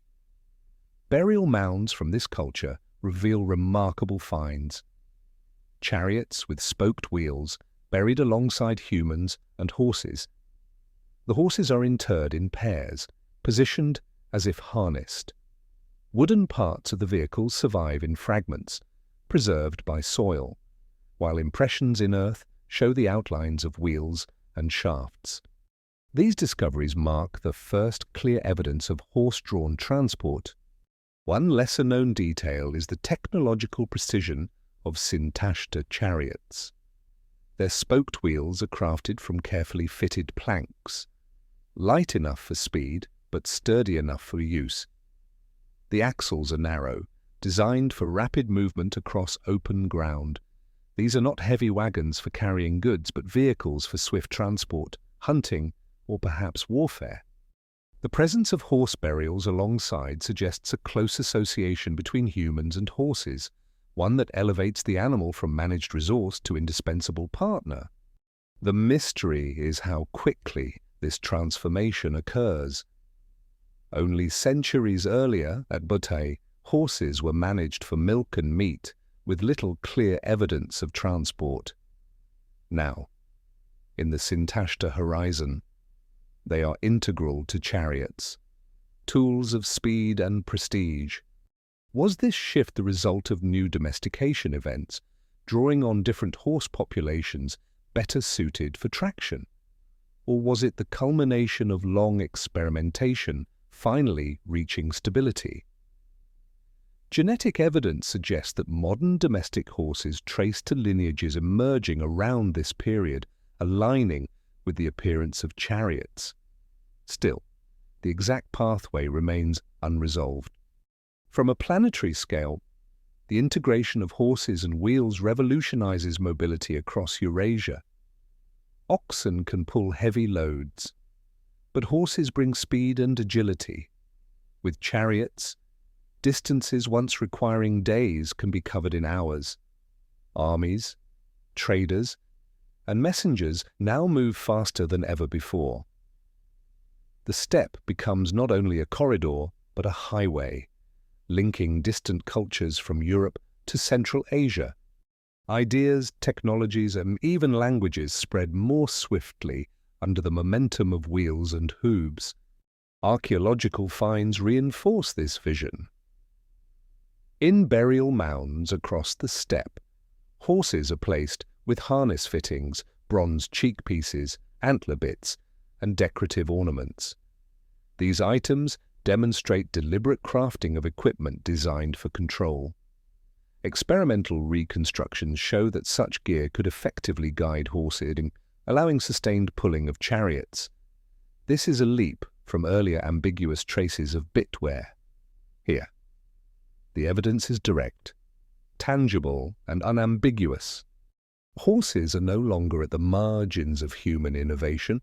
They are at its center. One lesser-studied aspect of syntashta society is the link between horses, chariots, and ritual. Burials often include not only vehicles and animals, but also weapons, spears, battle axes, bows. The combination suggests that horses and chariots carry symbolic weight, perhaps tied to warfare, prestige, or spiritual belief. In later Indo-European traditions, the horse-drawn chariot becomes a central motif in myth, linked to gods of the sun or thunder. The roots of such symbolism may lie here, in the early fusion of speed, power, and ritual. The mystery remains, were chariots primarily tools of war, or did they serve other functions first? Some scholars argue that their lightness and fragility made them more suited to display, hunting, or ritual than to combat. Others suggest they provided genuine military advantage, enabling swift raids and maneuvers. Whatever their practical role, their symbolic significance is undeniable. Horses tied to wheels embody the mastery of movement, a union of technology and animal power unmatched in earlier history. From the planetary perspective, the impact extends beyond the steppe. Within centuries, horse-drawn chariots appear in Mesopotamia, Egypt, and China. Each region adapts them to local needs, often in military contexts. The speed of this diffusion is astonishing, reflecting both the power of the technology and the networks connecting distant lands. Horses, once confined to the steppe, now become global actors, carrying with them new ways of war, travel, and exchange. Another lesser-known detail comes from wear on human skeletons in syntashta graves. Some individuals show changes in hip and leg bones consistent with frequent riding or driving. Though not definitive, these patterns hint at the physical demands of equestrian life. Handling chariots and horses requires skill, balance, and training. The human body itself bears the imprint of this new partnership. The unresolved questions multiply. Did horse domestication spread outward from the syntashta culture, or did multiple groups experiment simultaneously? Were early chariots pulled exclusively by horses, or sometimes by hybrids of horse and donkey? Did selective breeding begin at this stage to enhance traits of strength and endurance? Genetic and archaeological evidence continues to refine these debates, but certainty remains elusive. What is clear is that by the 2nd millennium BCE, the horse has entered a new role, no longer peripheral, but central to the unfolding story of civilization. From the broadest planetary scale, the convergence of wheels and horses represents one of the great turning points in human history. The wheel, a human invention of wood and craft, meets the horse, an animal of endurance and speed. Together, they create a new system of mobility, reshaping the balance of power across continents. The echoes of this transformation ripple outward, touching societies from Ireland to India, from Anatolia to China. For the people of the steppe, this change is immediate and profound. Villages once defined by corrals and milk pots now center their lives on herds bred for traction and prestige. Horses tethered to wheels carry not only goods but also identities, linking communities through shared practices. The sound of hooves and the creak of wooden wheels fill the air, marking the dawn of a new age of speed. The Botai horses may have vanished into the lineage of Przewalskis, but in their place arises a domestication that endures. Horses harnessed to spoked wheels carry the legacy forward, spreading across continents and into the heart of civilization. The age of wagons and speed has begun, as horses begin to spread across Eurasia, carrying wagons, pulling chariots, and expanding the horizons of mobility. They also shape the movement of people themselves. Human genes, like those of horses, carry the imprint of migrations, admixture, and expansion. Across the grasslands of the Pontic-Caspian steppe and into the valleys of Europe and Asia, the partnership between humans and horses becomes visible not only in artifacts but also in the DNA of populations. Archaeogenetics, the study of ancient human DNA, has revealed startling patterns. Around 3000 to 2500 BCE, groups associated with the Yamnaya horizon begin to expand westward into Europe and eastward into Central Asia. Their genetic signature spreads widely, mixing with earlier Neolithic farming populations. Within a few centuries, much of northern and central Europe carries substantial Yamnaya ancestry. This expansion is one of the most significant population movements of prehistory, reshaping the genetic landscape of the continent. Horses, though not the sole factor, are thought to play an important role in enabling this mobility. The Yamnaya people are mobile pastoralists. Their lives revolve around herds of cattle, sheep, and likely horses. Wagons carry their homes across the steppe, while animals provide food and raw materials. Archaeological sites reveal burial mounds known as kurgans, where individuals are interred with weapons, ornaments, and sometimes horse remains. Such practices highlight the importance of mobility and the symbolic weight of animals. The ability to move across great distances allows Yamnaya groups to expand into lands occupied by farmers descended from earlier Neolithic migrations. One lesser-known detail comes from isotopic analysis of Yamnaya skeletons. The chemical signatures in their teeth indicate diets rich in animal products, milk, meat, and blood, rather than crops. This pastoral focus contrasts with the plant-heavy diets of Neolithic farmers.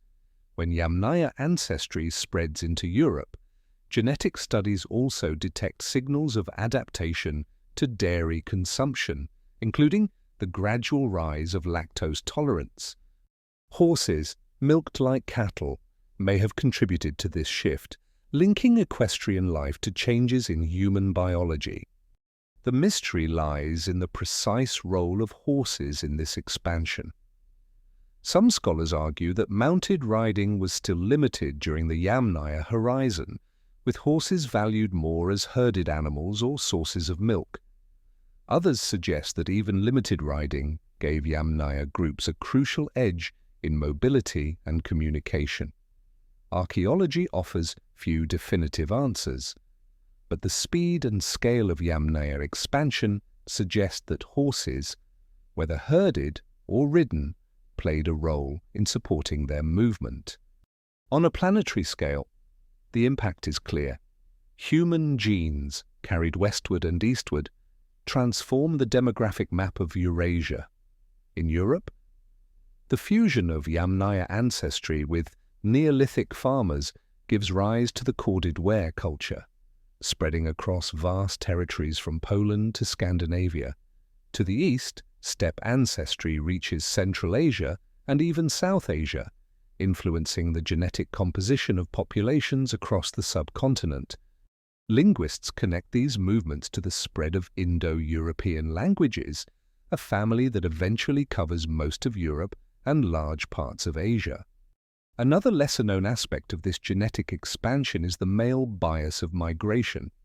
Y chromosome studies show that steppe lineages, particularly the R1b and R1a haplogroups, expand dramatically during this period. This suggests that male-driven mobility, perhaps linked to herding, warfare, or prestige, plays a central role in the spread. Horses may have amplified this male-biased expansion by enabling raiding, long-distance travel, and the establishment of new settlements. In contrast, mitochondrial DNA inherited from mothers shows more continuity with earlier local populations, reflecting admixture with local women. Mysteries persist. Was the spread of Yamnaya ancestry primarily peaceful, through trade, alliance, and intermarriage, or was it marked by conflict and displacement? Archaeological evidence shows both continuity and disruption. Some farming settlements decline rapidly, while others show signs of fusion with incoming steppe traditions.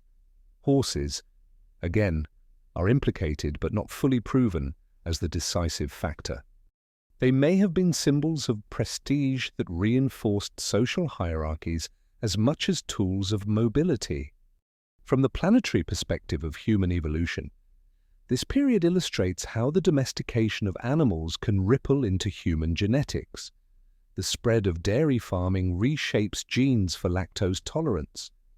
The spread of horse-based mobility reshapes the geographic distribution of human ancestry. The horse becomes not just a companion species, but a driver of demographic and cultural transformation at continental scales.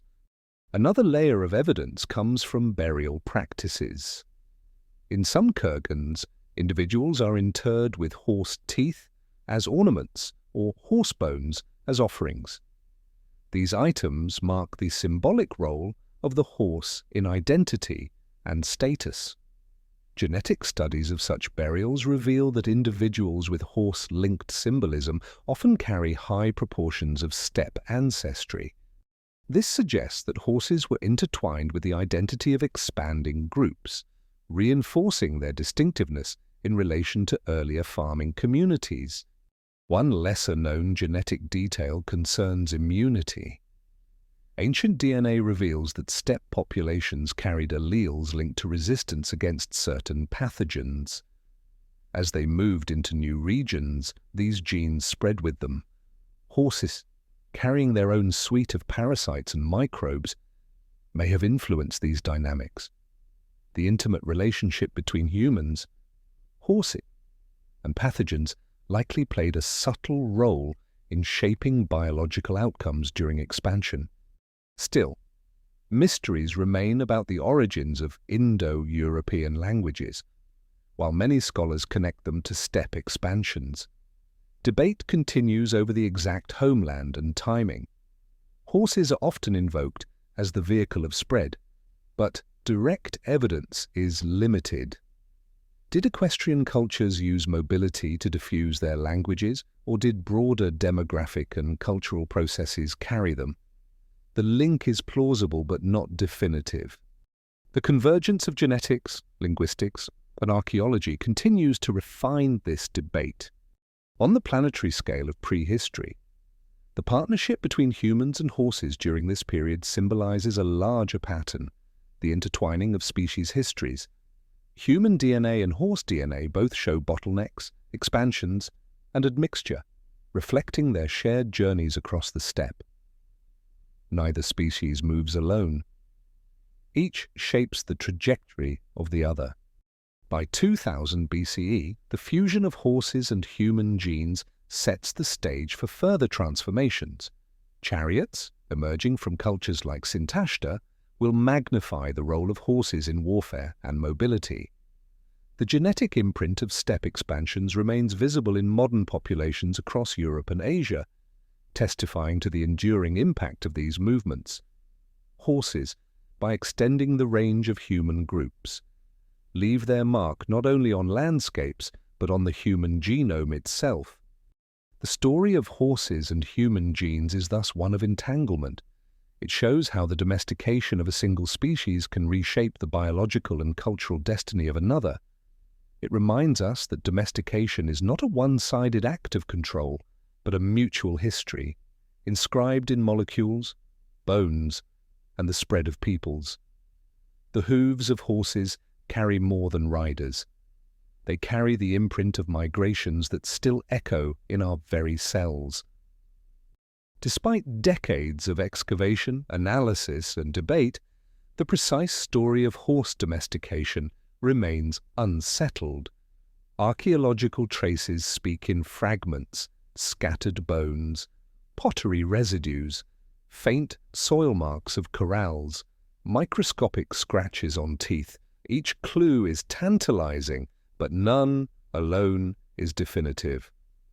As a result, the origins of the horse-human partnership are wrapped in uncertainty. Even today, scholars continue to argue over when, where, and how horses were first domesticated in a way that led to enduring lineages. One mystery lies in the gap between early experiments and later widespread adoption. At Botai, around 3500 BCE, humans clearly manage horses, milking them and perhaps riding them. Yet these horses vanish genetically from the story of modern breeds. 2000 years later, at Sintashta and related cultures, horses suddenly appear as central to chariots, rituals, and warfare. What happened in the intervening centuries? Was there continuity of knowledge passed down, or were these entirely separate experiments, with different horse populations brought under human control? Archaeology offers hints, but no firm answers. Another puzzle is the uneven distribution of evidence. Some regions yield dense concentrations of horse bones, while others show almost none. At Botai, horses dominate the faunal record, making up over 90% of remains. At Yamnaya sites farther west, horse bones are fewer, mixed with cattle and sheep. Does this reflect real cultural differences, some groups embracing horses, others focusing on other livestock, or is it an artifact of preservation and excavation? The variability makes it difficult to trace a single pathway of domestication. One lesser-known detail comes from bitwear studies. While some teeth show clear signs of abrasion, others do not. Even within the same site, some horses appear to have been controlled with equipment, while others remain untouched. This suggests that domestication was uneven and applied to certain individuals or herds, but not universally. People may have experimented with riding or driving only occasionally, while relying mainly on horses for meat and milk. Such patchwork use complicates the narrative, blurring the line between wild and domestic.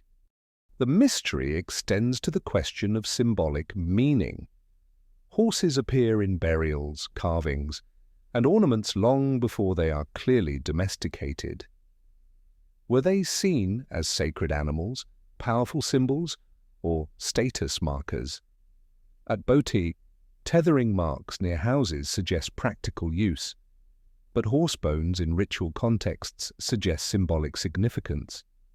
The overlap of practical and symbolic roles makes it harder to interpret evidence.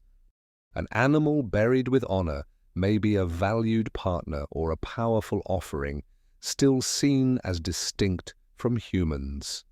From a planetary perspective, this uncertainty reflects the broader difficulty of tracing domestication in prehistory. Many animals follow similar patterns. Dogs, cattle, and sheep all leave fragmentary records of early management. Domestication rarely leaves neat archaeological signatures. It is a process, gradual and uneven, with false starts and reversals. Horses fit this pattern but magnify it because their mobility and power make the stakes of domestication especially high. When successful, horses reshape societies, but until then, their traces remain ambiguous, scattered across landscapes. Another lesser-known clue lies in pottery residues. While horse milk fats appear at Botai, they are less common elsewhere until much later. Was horse milking a localized tradition, abandoned outside that region, or did it spread quietly, leaving only faint traces? The absence of evidence is difficult to interpret. Pottery fragments may not preserve well, and milking practices may not always leave detectable residues. The silence in the record may reflect cultural variability as much as absence of use. Mysteries also remain in the genetic record. While ancient DNA reveals the Botai horses are not ancestors of modern breeds, it also shows hints of admixture between managed and wild populations. Domestic herds may have repeatedly absorbed wild mares, adding diversity. Yet the exact timing and extent of these events are unclear. Genetic bottlenecks obscure the details, making it difficult to reconstruct the precise sequence of domestication. On the planetary scale, these uncertainties remind us of the complexity of human-animal relationships. Domestication is not a single moment of invention, but a series of encounters, capture, tethering, milking, selective breeding. Each leaves faint marks in archaeology, but only some survive well enough to interpret. The result is a patchwork of clues, stitched together by hypotheses, but still full of gaps. A lesser-known detail is the presence of possible corrals at several sites beyond Botai. Soil discoloration and compacted surfaces hint at enclosures, but without wooden posts or fences preserved, proof is elusive. Were these truly horse corrals, or simply activity areas where animals were processed after hunts? Interpretation depends on context, and the evidence rarely speaks unambiguously. Another mystery concerns the timing of riding. Some argue that riding began as early as Botai, supported by bitwear. Others believe it only became widespread with the appearance of chariots around 2000 BCE. The truth may lie in between, with sporadic riding occurring earlier, but without enough scale to transform societies. Until more direct evidence, such as depictions of riders or preserved saddlery, appears, The question remains open. From the planetary perspective, these unresolved debates matter because they shape our understanding of how humans transformed mobility and communication. Horses are not just another domesticated species. They alter the scale of human interaction, connecting distant lands and accelerating cultural exchange. To know when and how this began is to understand the roots of globalization itself. Yet archaeology still leaves us with shadows and hints rather than certainty. One lesser-known contribution comes from paleopathology. Some horse bones from steppe sites show stress injuries, such as vertebral damage, consistent with carrying loads or being ridden. These findings support the idea of early use for transport, but again, they are rare and ambiguous. Natural injuries or accidents can mimic such damage. The line between proof and possibility remains thin. The enduring mystery of the archaeological record is not failure but reflection of the nature of history itself. The past does not hand us clear answers. It leaves fragments, and interpretation is always provisional. Horses, only with their elusive presence, exemplify this truth. Their domestication is among the most consequential events of human history, yet its origins remain hazy, layered in debate. In the end, the archaeological record shows us both what is known and what is lost.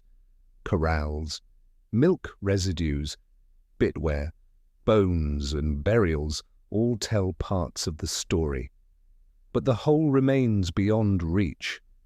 This uncertainty itself is meaningful. It reminds us that domestication was not inevitable, not a straight path from wild herds to cavalry and caravans. It was fragile, contingent, and shaped by choices we may never fully see. For now, the mysteries remain. Horses step into human life through shadows, sometimes tethered, sometimes free, sometimes partner, sometimes prey. The record holds pieces of the puzzle, but the full picture lies hidden, waiting for discoveries still buried in the soil of the steppe. By the dawn of the second millennium BCE, the horse has crossed a threshold. What began as scattered experiments on the northern steppes, tethering mares, milking them, perhaps riding short distances, has transformed into a full partnership that links distant societies. No longer confined to isolated villages like Botai, horses now carry people, goods, and ideas far beyond the grasslands where they were first managed. They move from the steppe into the very heart of emerging civilizations, altering the course of human history. Archaeological evidence from the Sintashta and Andronovo cultures shows this transition clearly. Burial mounds contain not only human remains but also horse skeletons placed with care, often in pairs, harnessed as if to a chariot. The presence of spoked wheels in these graves demonstrates that horses are now pulling light, fast vehicles built for speed. This is a turning point. Heavy ox-drawn carts could move slowly across plains, but horse-drawn chariots bring unprecedented agility. They allow rapid communication, swift raids, and dazzling displays of prestige. From the steppes, this technology spreads outward with astonishing speed. Within a few centuries, chariots appear in Mesopotamia, Egypt, and the Indus Valley. By 1600 BCE, they are symbols of power across the Near East. In Egypt, chariots become central to the military might of the new kingdom. In Mesopotamia, kings celebrate victories in inscriptions that mention horses and chariots. In China, Shang dynasty burials include horse-drawn vehicles, showing how quickly the innovation traveled eastward as well. The horse, once a regional resource of the Eurasian grasslands, has become a global agent of transformation. One lesser-known detail of this expansion is the role of chariot specialists. Archaeological sites show evidence of highly standardized chariot construction with wheels, axles, and harness fittings carefully crafted. Such precision suggests dedicated artisans and knowledge networks spreading across regions. The ability to build and maintain chariots requires skill, resources, and organization. Horses themselves need training to pull vehicles effectively. This combination of animal and technology binds human groups together, creating new professions and social roles. The mystery remains, was the horse first spread through warfare, trade, or cultural prestige? The answer may be all three. Chariots gave military advantages, allowing elites to project power. They also served as gifts and diplomatic tokens exchanged between rulers, and they carried symbolic weight linked to gods, rituals, and solar imagery. The horse thus entered human life not only as a tool, but also as an emblem of status and meaning.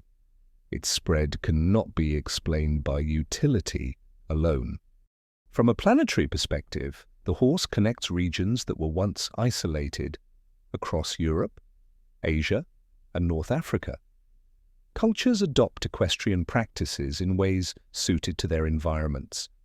In fertile valley, horses serve as war animals. In deserts, they pull carts across arid tracts. On the steppe, they remain central to herding and mobility. The adaptability of the horse ensures its enduring presence across diverse ecologies. Few other domestic animals achieve such geographic range and cultural significance. Another lesser-known aspect of this period is the genetic signature of horse dispersal. Studies show that the successful lineage of domestic horses, emerging around 2200 to 2000 BCE, spreads rapidly, replacing local populations. Within centuries, the same genetic profile dominates from Iberia to Mongolia. This replacement is so thorough that earlier lineages, like those at Botai, disappear.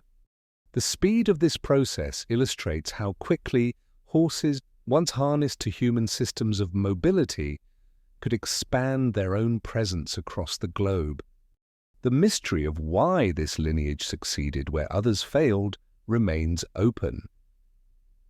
Perhaps these horses carried traits of endurance, temperament, or adaptability that made them especially suited for riding and traction. Perhaps their association with expansive cultures like Sintashta ensured their survival. Or perhaps chance played a role, with one successful population spreading at the right moment of cultural and technological convergence.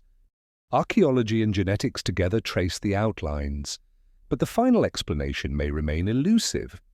From the perspective of civilization, the integration of horses reshapes patterns of trade and communication. Long-distance exchange networks flourish along the steppe corridor, carrying metals, textiles, and ideas. Horses enable caravans and messengers to travel farther and faster than ever before. This mobility helps knit together distant regions, laying the groundwork for later Silk Road exchanges. The horse is not only an animal of war, but also of connection, binding communities across thousands of kilometers. One lesser-known clue to these connections comes from burial goods. In some regions, horse-related artifacts appear alongside exotic materials like amber, turquoise, or tin. This suggests that horses, directly or indirectly, facilitated the movement of goods across vast distances.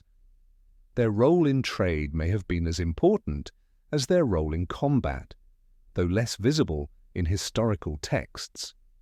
Mysteries continue to surround the symbolic dimension of horses.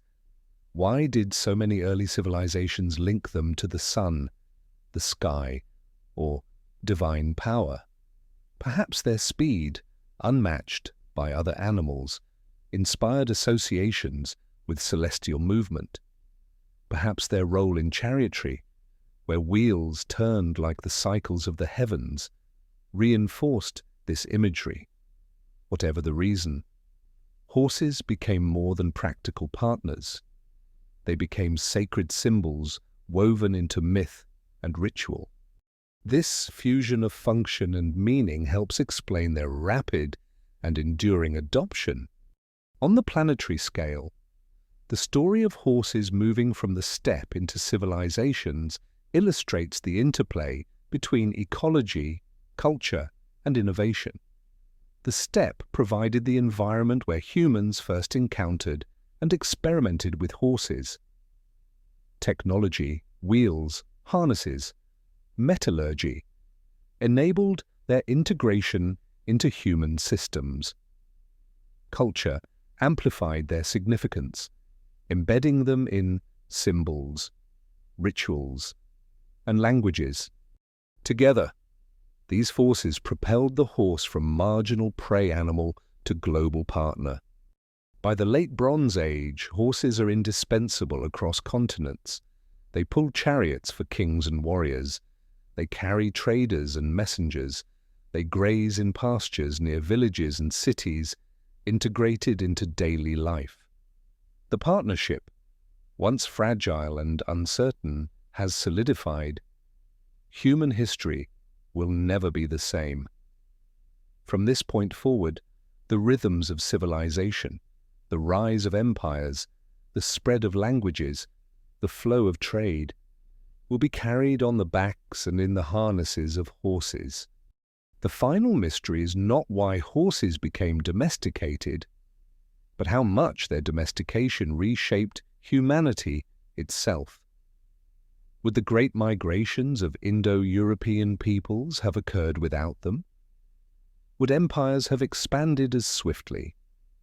Would ideas have spread across continents at the same pace? The questions cannot be answered fully, but the scale of impact is undeniable. Horses altered human possibility, extending reach, speed, and power beyond what feet alone could achieve. In the end, the movement from steppe to civilization is not simply the story of humans mastering animals. It is the story of two species intertwining their fates. Horses endure through human care, breeding, and selection. Humans expand through equestrian mobility. Each transforms the other, shaping landscapes, societies, and even genomes. The steppe gave birth to this partnership, but the world beyond carried it into the heart of history.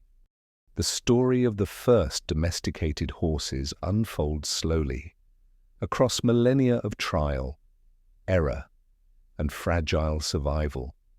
From wild herds pursued on the Ice Age steppe, to experiments in milking and tethering at Botai, to the rise of chariots and the spread of steppe cultures. The path is uneven but relentless. Horses do not simply appear as partners.